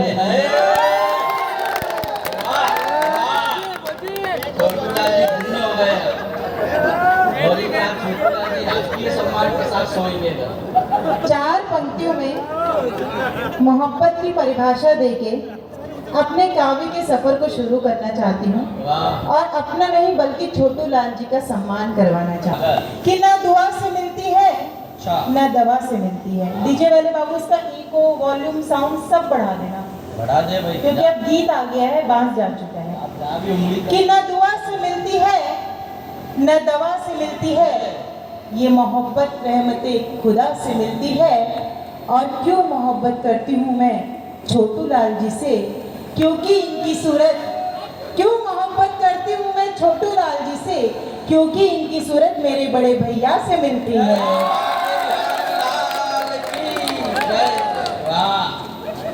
अभी भी तालियां कमजोर थी आपकी। गौरी मैया की, क्योंकि जब गजानन का नाम आता है तो गौरी का अपने आप। छोटू भैया की। छोटू लाल जी रक्षाबंधन पे साड़ी तैयार रखना। नहीं, वो रक्षाबंधन जा चुका है, और नैनीताल से इतनी दूर मैं आ पाऊंगी या नहीं, इसलिए जब आप शगुन का लिफाफा देंगे तो पेमेंट भी साथ में कर दीजिएगा, मैं साड़ी अपने आप ले लूँगी।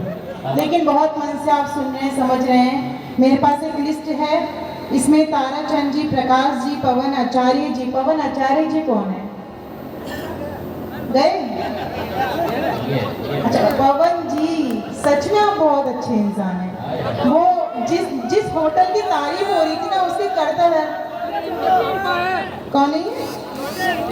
अच्छा, ये बच्चे हैं। जब बच्चे ऐसे हैं तो यहाँ के बड़े कैसे होंगे? कमाल है। आप बिल्कुल वैसे ही बच्चे जैसे दीपक सैनी कह रहा था, मैं पैदा होने की कोशिश कर रहा हूँ। मुझे 57 साल। यकीन मानेगा, इस मंच की सबसे छोटी कलम हूँ, अनुभव में भी, उम्र में भी। इस बात के लिए जोरदार तालियां बजा दीजिए। ये सभी मेरे बहुत बड़े हैं, और मैं इनका सम्मान इसलिए भी करती हूँ कि एक बार मेरे फोन करने पे, यकीन मानिएगा, एक कवि का मानदेय इतना है, एक कवि आज के युग में इतना बिजी रहता है इस सितंबर के महीने में, कि शायद ही किसी की तारीख मेड़ता के लिए मिलना असंभव था। लेकिन छोटू लाल जी का स्नेह भरा आमंत्रण, मुझे बहन की तरह वो सम्मान देते हैं, बहन की तरह। इसलिए मैं उनका आदेश मान करके इन सभी कवियों के साथ आपके आंगन में आई। एक बार इनके इस बड़प्पन के लिए जोरदार तालियां हो जाए। और हमारे बीच में उमा शर्मा जी हैं, मैं उनको भी प्रणाम करती हूँ। यकीन मानिएगा, सारी नारी शक्ति अपने घर की जिम्मेदारी को निभाने के लिए घर जा चुकी हैं, लेकिन आप लोग जो अभी भी बैठी हैं, मैं आप सबको प्रणाम करते हुए, इसमें पुखराज जी, विष्णु जी, कालू राम जी। कालू राम जी कौन है? वो भी कहाँ है? कालू जी, आप इधर आइए ना। कालू जी बड़े लोकप्रिय हैं। क्या बात है, आपकी लोकप्रियता तो मुझसे भी ज्यादा है। देखिए कितना शोर मचा रहे हैं आपके नाम पे। अच्छा, चश्मा भी लगाते हैं, अभी उतार के आए हैं। इनकी यानी कि नजरें ठीक हो गई हैं। ये गणेश जी का चमत्कार है कि इन्हें गौरी साफ साफ नजर आ रही है, ये बहुत अच्छी बात है। पंकज सोनी जी कौन है? बुलाओ बुलाओ उनको। अरे आप वहाँ क्यों बैठे हैं? यहाँ पर आइए आप जल्दी से, आओ। फटाफट आइए, जोरदार तालियां इनके लिए हो जाए। कुर्सी के लिए सारी लड़ाई, ये अपनी कुर्सी छोड़ करके जमीन से माँ धरती से जुड़ने के लिए आएंगे। एक बार इनके लिए जोरदार तालियां हो जाए आपकी। क्या बात है। हवा के साथ आई हूँ, मोहब्बत की अनोखी सी अदा के साथ आई हूँ, महकने लग गई मेरता शहर की हर गली, क्योंकि मैं नैनीताल की ताजी हवा के साथ आई हूँ। गौरव चौहान जी उसी लड़की के सदमे में अभी तक हैं जिसकी बात थोड़ी देर पहले दीपक गुप्ता जी ने की। फोन पे उसी से बात कर रहे हैं कि तेरा जिक्र अभी भी हुआ है, क्योंकि इतनी रात को कोई पत्नी से तो बात करता नहीं है। आप फोन रख दीजिए गौरव जी। है तो अपनी पत्नी से तो करता ही नहीं। वही, ये अनुभवी लोग हैं। मंच का संचालन बहुत अच्छा लगा हो तो एक बार संचालन के लिए भी तालियां हो जाएं। दो लोग और आ रहे हैं या जा रहे हैं कुछ समझ नहीं। ये जा रहे हैं और जाने के लिए ही जा रहे हैं। ये आके जा रहे हैं। पत्नी का फोन आ गया। जी प्रणाम, बहुत बहुत धन्यवाद, आपने इतना कीमती समय दिया। हाँ, भगवान करे आप जिस काम के लिए जा रहे हैं वो पूरा हो ही जाए। कुछ रासायनिक क्रियाएं होती हैं जो तड़पाती हैं बंदा। सही बात है। आपका जहाँ भी जा रहे हो अपना स्वच्छता अभियान का ध्यान रखते हुए उचित जगह पे जाए। नहीं, बहुत अच्छे लोग हैं, बहुत देर तक इन्होंने सुना है, ये इनका बड़प्पन है। और देखिए ये मंच के संचालक हैं, मैं आपको बता रही हूँ, सुबह अपनी बीवी से खड़ी खोटी सुनने के बाद 1 घंटा कस्टमर केयर वाली से बात करते हैं, तब जाके सेल्फ रिस्पेक्ट महसूस करते हैं। यकीन मानिएगा ये वही इंसान है जो अक्सर सारे पुरुषों की पत्नी को देख के कहते हैं ये इसको कैसे मिल गई। इसलिए आप इनका चेंजेस देख सकते हैं और इनके लक्षण में कुछ देर बाद बताऊंगी, पर मैं शुरुआत इन पंक्तियों से करना चाहती हूँ। आप लोग की मोहब्बत के नाम आती हूँ और मुझे छोटू लाल जी ने बोला था। जी प्रकाश पूनिया जी, अच्छा वो कौन है? वो भी नीचे आओगे। हम तो डूबेंगे सनम, तुम्हें भी लेके डूबेंगे, ये छोटू लाल जी कह रहे हैं। कहाँ है प्रकाश जी? कहाँ? प्रकाश जी आपकी पीठ नजर आ रही है मुझे, जल्दी से आ जाइए। आइए भाई प्रकाश जी तुरंत आ जाइए, इससे पहले कि 4 पंक्तियां आपके लिए मैं पढ़ दूं, फिर आप सुबह घर नहीं जा पाएंगे। फटाफट आ जाइए। क्या हुआ है क्या वहाँ पे? और लड्डू खा रहे हैं। अच्छा लड्डू खा रहे हैं। शिवराज शिव को तो मैं कुछ नहीं कह सकती, गौरी की इतनी हिम्मत कहाँ की वो शिव को कुछ करे। लेकिन फिर भी अगर शिव को लगे कि वो जब हिमालय से गौरी आई है तो उसको भी यहाँ आ जाना चाहिए, तो मैं चाहती हूँ शिव जी आप भी यहाँ आ जाइए। भाई आज वो बार बार कह रहे थे कि हम जोधपुर आपको लेने के लिए आए हैं, वरना हम कभी जोधपुर की तरफ झांकते भी नहीं हैं। मैं आपको प्रणाम करती हूँ शिवराज जी, भगवान करे आप सच के शिवराज बन जाएं जो एमपी के नजर आ रहे हैं। इतनी प्रार्थना आपके लिए कर सकती हूँ क्योंकि आपका नाम शिव है। और मैं ये भी कहूंगी कि मेरा चिंतन मेरा दर्शन तपस्याओं का आलय है, मैं शिव की शक्ति हूँ, गौरी हूँ, ये जीवन शिवालय है। अब इतना तो मैं आपके लिए ही बोल सकती हूँ, शिव जी आ जाइए। क्या बात है, इतना सुनने के बाद साथ में कौन आ रहे हैं?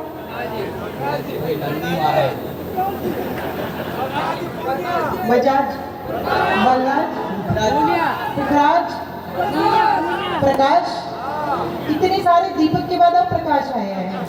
क्या बात है, कमाल है। शुक्र है इतने लोग तो आए मेरे सामने, वरना मुझे बहुत डर लग रहा था। जैसे जैसे पूरा आंगन खाली होता जा रहा था, मुझे ऐसा लग रहा था कि आज मुझे खाली इन दरियों को सुनानी पड़ेगी कविता। पर मैं बहुत बहुत धन्यवाद कहती हूँ कि आप लोग मेरा मान सम्मान बढ़ाने के लिए मेरे समूह का है। आपको भी प्रणाम करती हूँ कि आप लोग बिना चेहरा देखे सुनने की हिम्मत रखते हैं। ऐसे श्रोता बहुत कम मिलते हैं। और 2 नारी शक्ति यहाँ भी बैठी हुई है, और उससे भी बड़ी बात यह है कि छोटी सी बेटी भी अभी तक कविता सुन रही है। एक बार इसके लिए जोरदार तालियां हो जाए। और ये वही बेटी है जिसके लिए मैं अक्सर कहती हूँ कि विधाता भी जिसे पाने की खातिर खूब रोता है, नियंता सृष्टि का प्रारंभ जिसके द्वार होता है, और उठाइएगा हाथ यहाँ की हर एक बेटी के लिए कि विधाता भी जिसे पाने की खातिर खूब रोता है, नियंता सृष्टि का प्रारंभ जिसके द्वार सोता है, ये गुलशन की महकती खुशबुएं कहती जमाने से, जहाँ पर बेटियां होती वहीं पर स्वर्ग होता है। गुड़िया ये तुम्हारे लिए इसलिए है क्योंकि तुम कविता को सुन रही हो इतनी देर तक और तुम मुस्कुरा भी रही हो, मैं तुम्हें प्रणाम करती हूँ। और ये वही बेटी है जो आपके संस्कारों को लेकर के, यकीन मानेगा राजस्थान ही एक ऐसी धरती है जहाँ 3-3, 4-4 बजे तक कवि सम्मेलन चलते हैं। और वहाँ पे जब ऐसी बेटियां आपके संस्कारों को लेकर के पुलिस की वर्दी धारण करके हमारी रक्षा के लिए खड़ी होती है, तो मुझे किसकी याद आती है? तब उन बेटियों का सम्मान करना जो आपके आंगन की होती है कि लड़ी थी डट के गोरों से, कहानी याद आती है। लड़ी थी डट के गोरों से, कहानी याद आती है, जो शोलों पर चली थी वो जवानी याद आती है। और मुझे जब इस वतन की बेटियां दिखती हैं वर्दी में, मुझे उस वक्त वो झांसी की रानी याद आती है। ये झांसी की रानी बात मैंने इसलिए कही क्योंकि यहाँ माँ मीरा की धरती होती है और यहीं पे कविता अच्छी सुनी जाती है। इसका प्रमाण ये है कि गौरी आज से 2 साल पहले भी आई थी और 2 साल बाद भी अगर आप गौरी को सुनने के लिए आते हैं तो ये यकीनन माँ मीरा का आशीर्वाद और आप सबका प्रेम होता है। और तब गौरी कहती है, सुनेगा, बीमारी इश्क में दिल की दवा के साथ आई हूँ। माइक बहुत अच्छा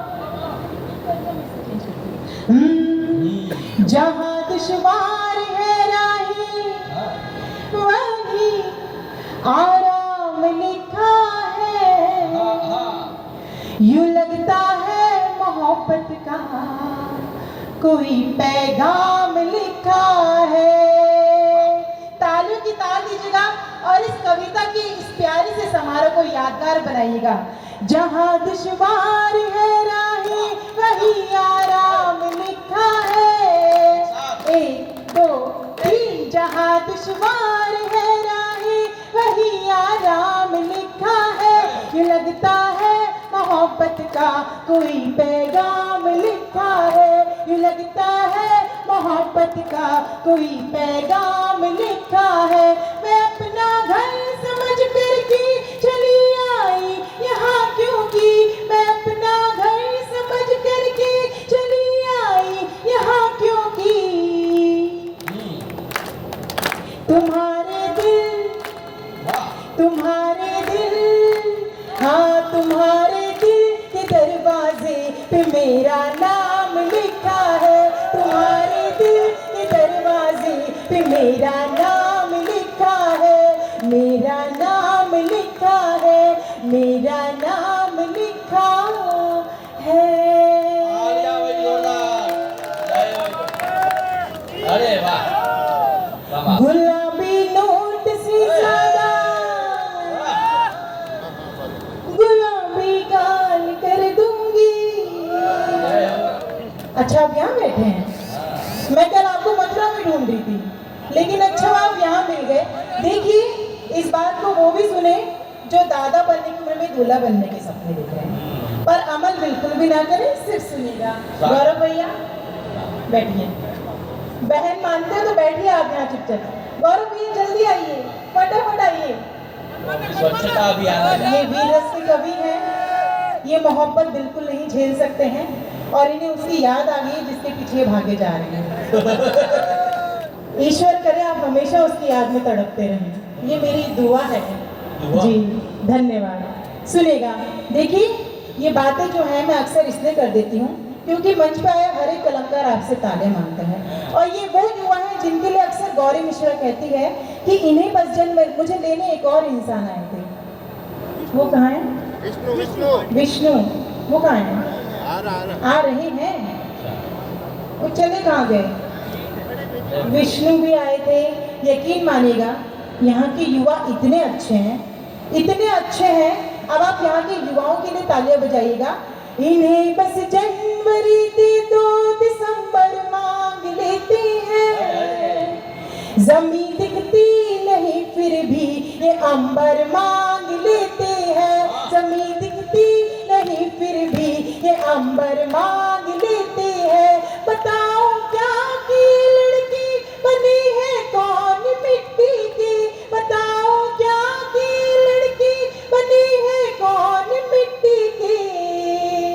जरा सी बात भर कर लो तो नंबर मांग लेते हैं, जरा सी बात भर कर लो तो नंबर मांग लेते हैं, जरा सी बात भर कर लो तो नंबर मांग गौरी लेते जी, हैं।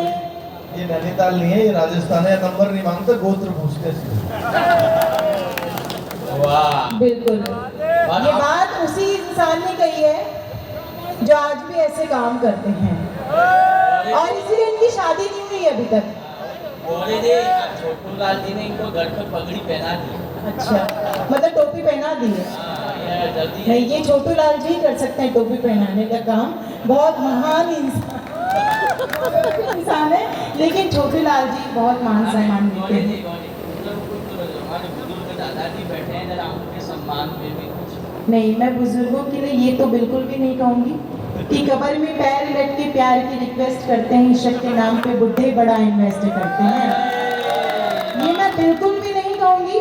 क्योंकि देखिए, आज अगर गौरी मिश्रा कहीं खड़ी है तो उसमें जिनका आशीर्वाद होता है, मैं 4 पंक्तियां उनके लिए जरूर कहूंगी।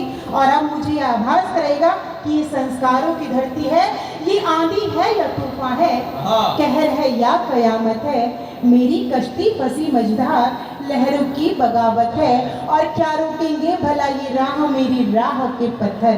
उठे एक हाथ संस्कार की इस धरती से कि क्या रोकेंगे भला ये राह, मेरी राह के पत्थर, मेरे सर पर बुजुर्गों का अभी साया सलामत है, मेरे सर पर बुजुर्गों का अभी साया सलामत है। और तब ये बात भी मैं कहना चाहती हूँ, संचालक महोदय, अच्छा, ये बाकी रह गए थे, पूरा करती हूँ जी।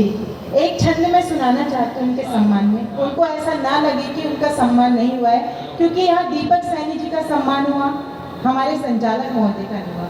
हालांकि अभी इस मंच पे किसी कवि का सम्मान नहीं हुआ, पर मैं एक छंद के माध्यम से देश के बड़े संचालक का सम्मान कराना चाहती हूँ। आप लोग मुझे बताइएगा कि आपको छंद समझ में आया, और तब इनके लिए हाथ खड़े कीजिएगा।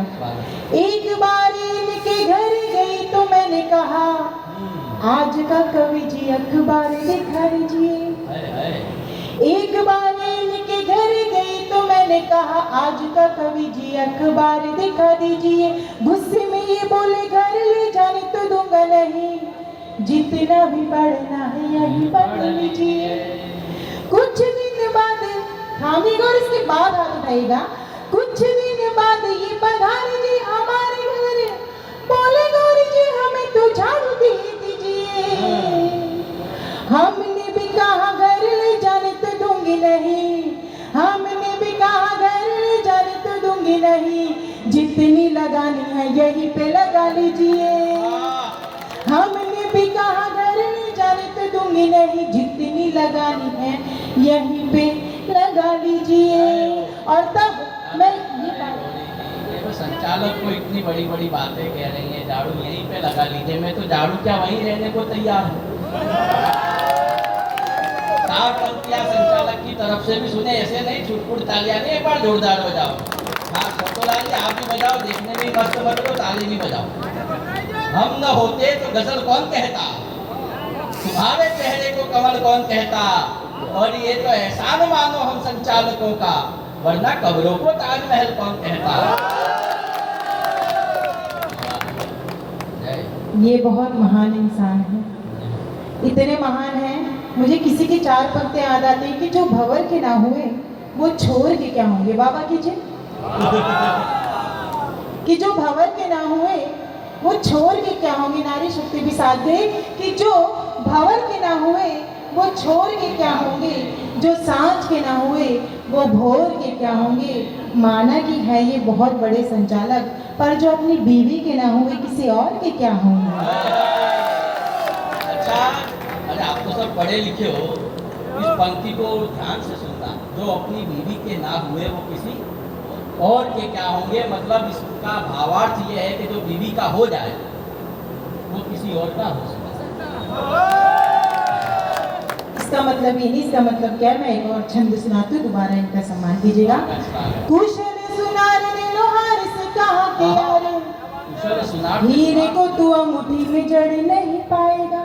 वाह। कुशल सुनार ने लोहार से कहा कि यार, हीरे को तू अंगूठी में जड़ नहीं पाएगा, काला अक्षरी जो भैंस के बराबर है, लिख दूं हथेलियों पे पढ़ नहीं पाएगा, कितनी भी कोशिशें करता रहेगा मेढक, ये दवा है पेड़ पर चढ़ नहीं पाएगा।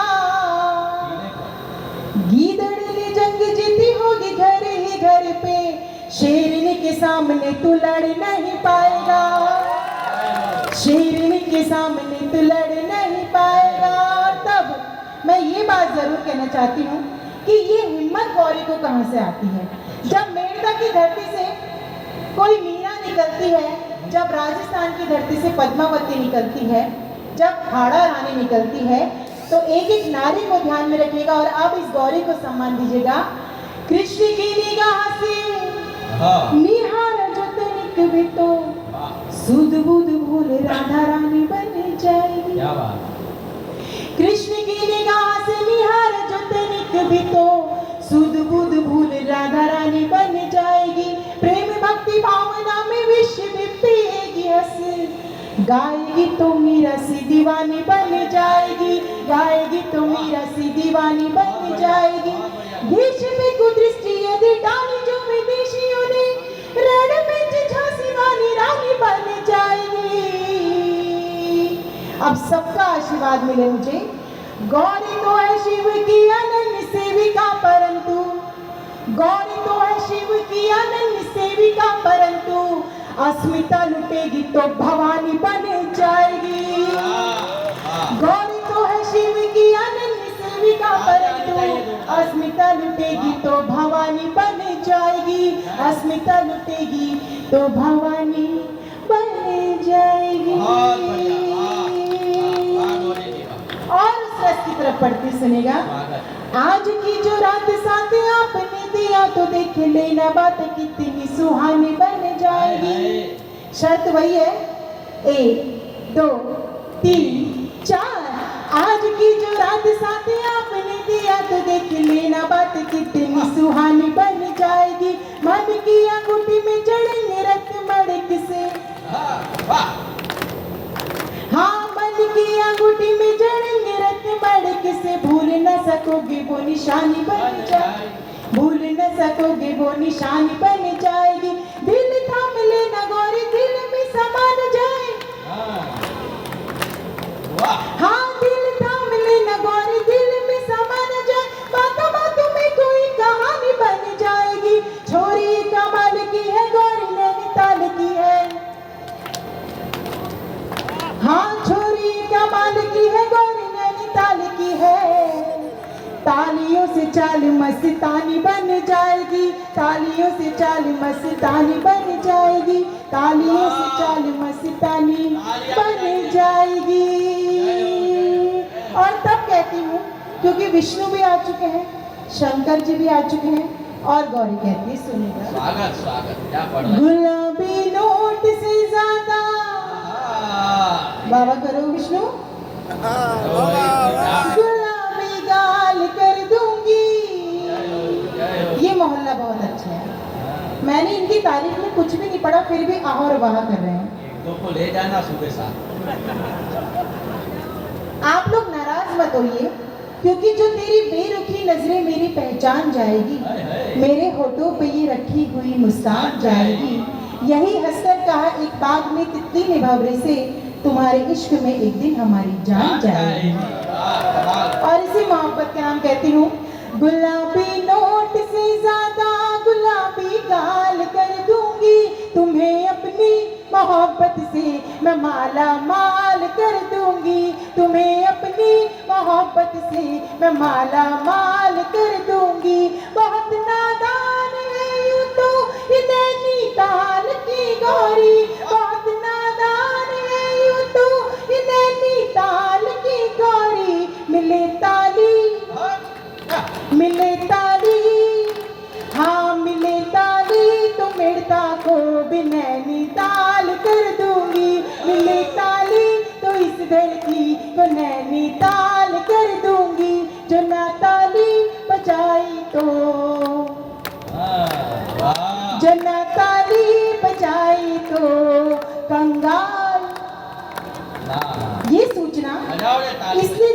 जारी करती हूँ, क्योंकि मंच पाया हर एक कलमकार क्यों शुरू से अब तक तालियों के लिए कह रहा था। अब मैं आपके सम्मान में ये 4 पंक्तियां पढ़ना चाहती हूँ कि ये तालियां हमारे लिए क्या मायने रखती है। मातृशक्ति को नमन करके पढ़ना चाहती हूँ। न फूलों में न कलियों में न वो डाली में आती है, जो खुशबू माँ के हाथों से सजी थाली में आती है।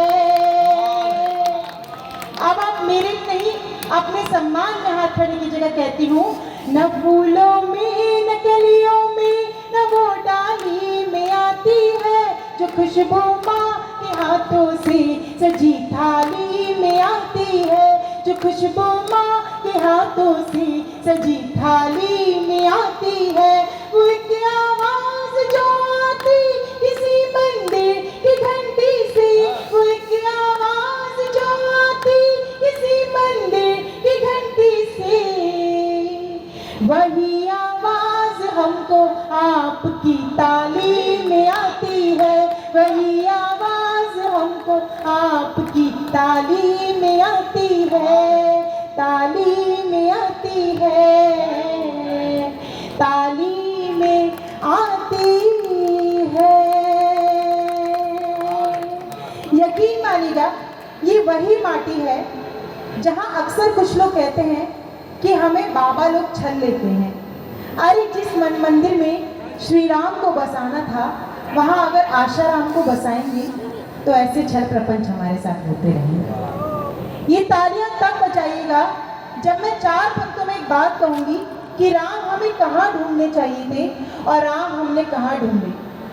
सीता वो नहीं थी जो आधुनिकता के नाम पे हमारे धर्म का मजाक बनाते हुए आदि पुरुष में दिखाई गई आधे वस्त्रों में। सीता तो वो थी जिसके लिए रामचरितमानस में लिखा गया है कि पति अनुकूल सदा रही सीता, शोभा खानी सुशील विनीता, जानत कृपा सिंधु प्रभुताई, सेवती चरण कमल मन लाई। आभार। मुझे लगा कि यहाँ रामचरितमानस लोग पढ़ते हैं। तालियां तो आप बजाइएगा कि राम हमें कहाँ मिल सकते थे और ऐसी फिल्में बनाने वालों के साथ क्या करना चाहिए। गीता में कहीं लिखा है कि परित्राणाय साधुनां विनाशाय च दुष्कृतां धर्म संस्थापनार्थाय संभवामि युगे युगे। गीता में ये भी लिखा है कि हत्वा प्राप्यसे स्वर्गं जित्वा वा भोक्ष्यसे महीम् तस्माद् उत्तिष्ठ कौन्तेय युद्धाय कृतनिश्चया। जब जब धर्म की हानि होगी तब तक श्री कृष्ण भगवान जन्म लेंगे, लेकिन हम उनका इंतजार नहीं करेंगे, अपने अंदर भगवान का रौद्र रूप धारण करेंगे और आदि पुरुष बनाने वाले को जूते से मार के देश से बाहर निकालेंगे। और इसीलिए बात कहती हूँ, राम सदा ढूंढे तुमने फर्जी संतों के पैरों में, राम सदा ढूंढे तुमने फर्जी संतों के पैरों में। कभी गुफा में ढूंढ लिया तो कभी तलाशा डेरों में, कभी गुफा में ढूंढ लिया तो कभी तलाशा डेरों में। 4 कदम ही चल लेते जो पत्थर बनी अहिल्या दत्त। बात आपके दिल के मंदिर तक पहुंचे तो मुझे बताइएगा। 4 कदम ही चल लेते जो पत्थर बनी अहिल्या दत्त। राम तुम्हें मिल सकते थे शबरी के झूठे बेरों में, राम तुम्हें मिल सकते थे शबरी के झूठे बेरों में, राम तुम्हें मिल सकते थे शबरी के झूठे बेरों में। और ये मंच के कलाकार क्यों नहीं किसी से छले जाते हैं। अगर यहाँ एक बच्ची बैठी है तो अपने घर आंगन में ये पंक्तियां मेरी ले जाइएगा, अपने बच्चों को बताइएगा कि वहां रहते नहीं है हम जहां जयचंद बसते हैं। देश की युवा पीढ़ी मेरे सम्मुख उपस्थित है, मैं उनको जागृत करती हूँ, उनका प्यार मांगती हूँ इन पंक्तियों पे कि वहां रहते नहीं है हम जहां जयचंद बसते हैं, हमारे दिल की गहराई में मुक्तक छंद बसते हैं। और कोई पाखंड से अपने हमें भटकाएगा कैसे, ख्यालों में हमारे बस विवेकानंद बसते हैं, ख्यालों में हमारे बस विवेकानंद बजते बजते हैं। और इस देश में जो परिवर्तन होने जा रहा है, इस देश में जो परिवर्तन होने जा रहा है, आपको लगे कि बिल्कुल सही हो रहा है, तो इस देश की युवा पीढ़ी मेरा साथ देगी। कहती हूँ, अपने पौराणिक संदर्भों पर भारत आभारी है, अपने पौराणिक संदर्भों पर भारत आभारी है। उत्तर से दक्षिण तक फिर से राम यात्रा जारी है। अब की लंका नहीं, पाक में जाकर राम दहाड़ेंगे। चौथी पंक्ति में मुझे उम्मीद है किसी के हाथ नहीं रुकेंगे। अब की लंका नहीं, पाक में जाकर राम दहाड़ेंगे। फिर से हिंदू राष्ट्र बनाने की पूरी तैयारी है, फिर से हिंदू राष्ट्र बनाने की पूरी तैयारी है, फिर से हिंदू राष्ट्र बनाने की पूरी तैयारी है। और इसके बाद की 4 पंक्तियां केवल हम हाथ नहीं खड़े करेंगे। मुझे उम्मीद है एक एक व्यक्ति मेरी कविता के, हर कवि की कविता के सम्मान में खड़े होकर के ताली इसलिए भी बजाएगा क्योंकि हिंदू राष्ट्र का मतलब हिंदू मुस्लिम नहीं है। रामचरितमानस को पढ़ के तो आए, जिस रामचरितमानस को जलाने की बात हो रही थी उसमें लिखा गया है, दैहिक दैविक भौतिक तापा, राम राज नहीं कहाँ व्यापा, सब नर करहि परस्पर प्रीति, चलहि स्वधर्म निरत श्रुति नीति। राम राज हिंदू राष्ट्र का मतलब यही है कि बिना किसी जाति धर्म के एक साथ सब मिल बांट करते रहें और अपने आप रामराज आ जाएगा। किसी मंदिर या मस्जिद की जरूरत नहीं पड़ेगी। तब ये बात कहती हूँ, और ये बात इसलिए भी गर्व के साथ, अब आप उस व्यक्ति का सम्मान कीजिएगा कि पीछे मैंने जब गणेश जी की वो प्रतिमा देखी, वो भव्य प्रतिमा, उसका बीजारोपण करने वाले छोटू लाल जी आपके आंगन के होते हैं। एक बार उनके लिए जोरदार तालियां हो जाए, जिन्होंने उसकी नींव को सजाया है, उसकी नींव को बोया है। तब नैनीताल से उनकी बहन आती है, बात कहती है कि हमारे देश में क्या परिवर्तन हो रहे हैं, आपको ऐसा आभास हो रहा हो। तो अब एक एक व्यक्ति खड़े होकर के इस कविता का सम्मान करेगा और कार्यक्रम को समापन किया भेजेगा। कहती हूँ,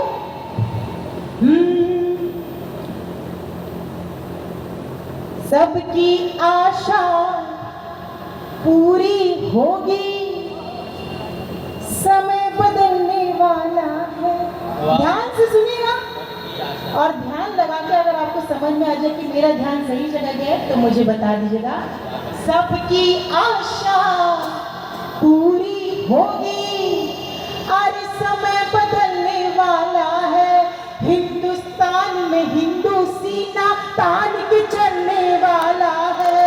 हिंदुस्तान में हिंदू सीना तान के चलने वाला है। गौरी की हो गई तपस्या पूरी, शिव जी मान गए। जिनके हाथ नहीं उठे वो भी अपने हाथ खड़े करेंगे। गौरी की हो गई तपस्या पूरी, शिव जी मान गए।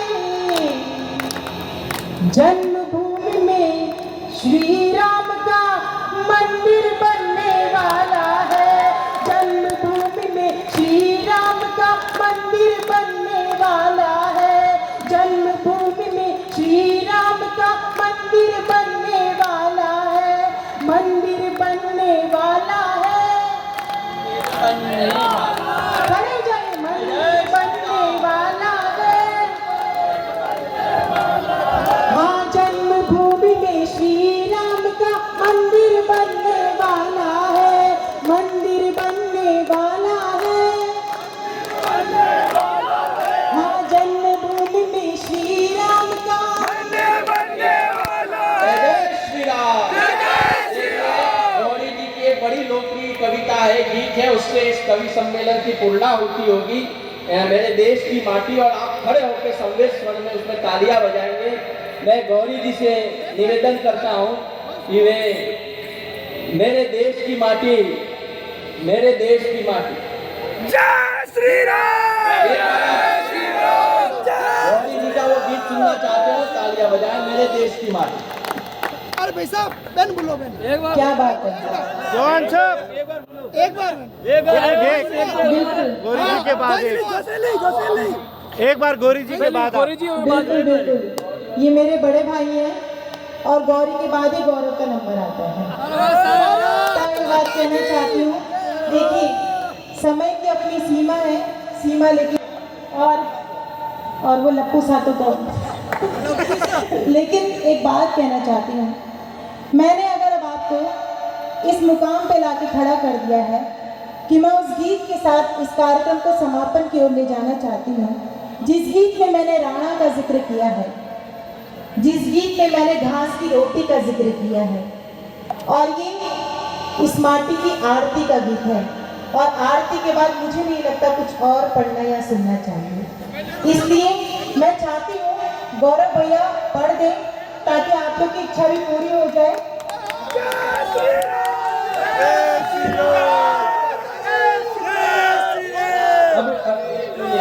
मुझे पता लग गया आप गौरव जी को और गौरी जी को सुने बिना नहीं जाने वाले। अब इसमें से कोई हिलने वाला नहीं। पहले तो एक बार ताली बजाइए।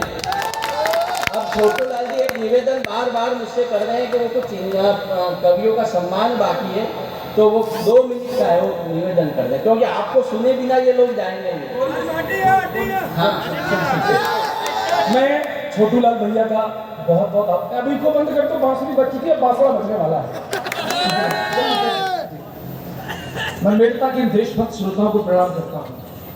कुछ दिनों पहले मैं मध्य प्रदेश में था, छोटू लाल भैया सुनो, मध्य प्रदेश का पूर्व मुख्यमंत्री था जिसने सबसे पहले कहा था कि ये भगवा जो है ना आतंकवाद करेंगे, ये आरएसएस आतंकवादी है, ये बजरंग दल वाले गुंडे हैं, ये एबीवीपी के लड़के बदमाश हैं, हिंदू संगठन आतंकवादी है, कुल मिलाकर हिंदू आतंकवादी हैं।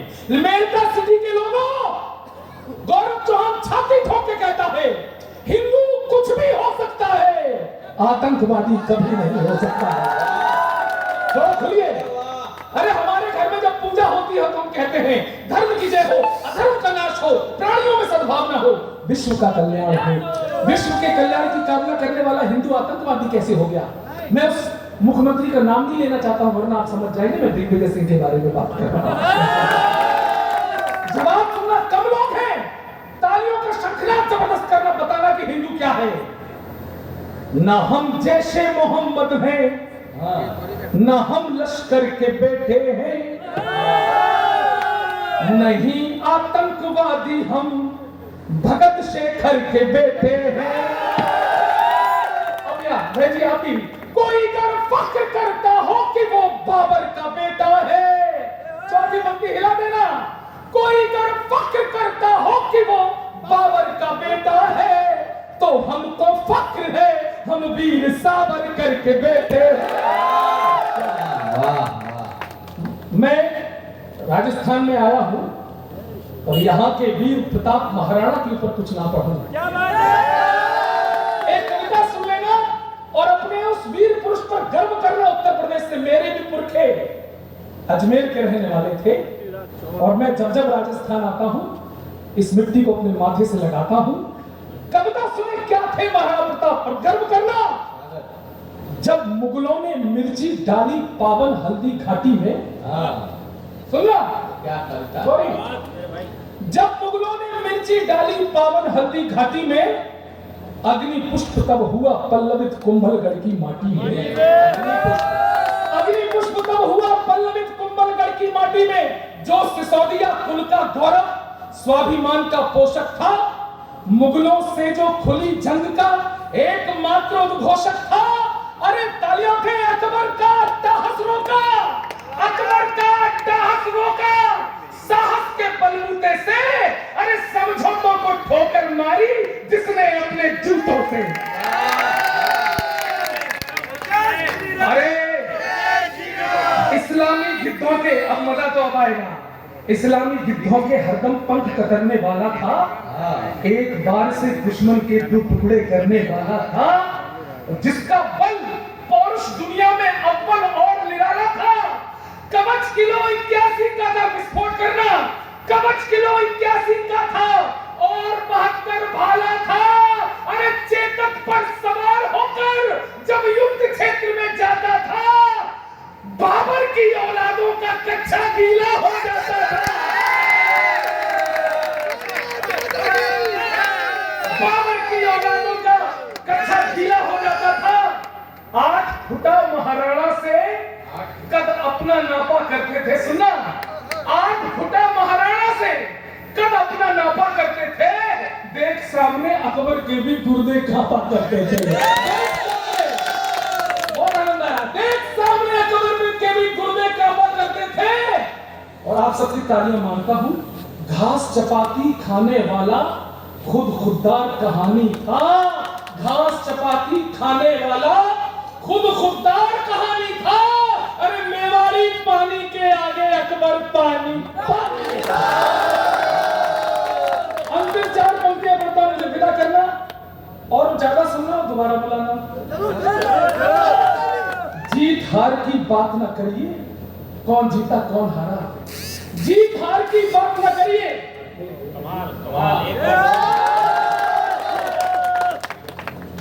जीत हार की बात न करिए, संघर्षों का ध्यान करो, कथा पीढ़ियों को सिखलाओ, निज कुल पर अभिमान करो।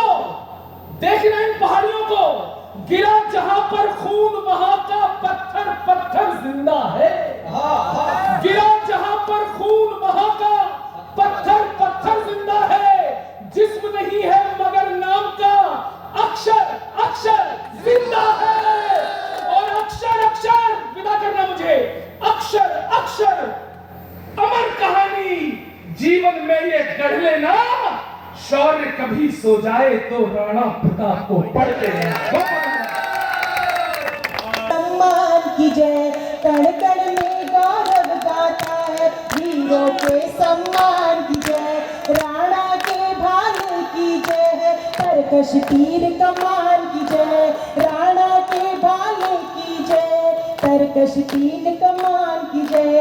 त्याग तपस्या स्वाभिमान ही खाती राजस्थान की, त्याग तपस्या स्वाभिमान ही खाती राजस्थान की।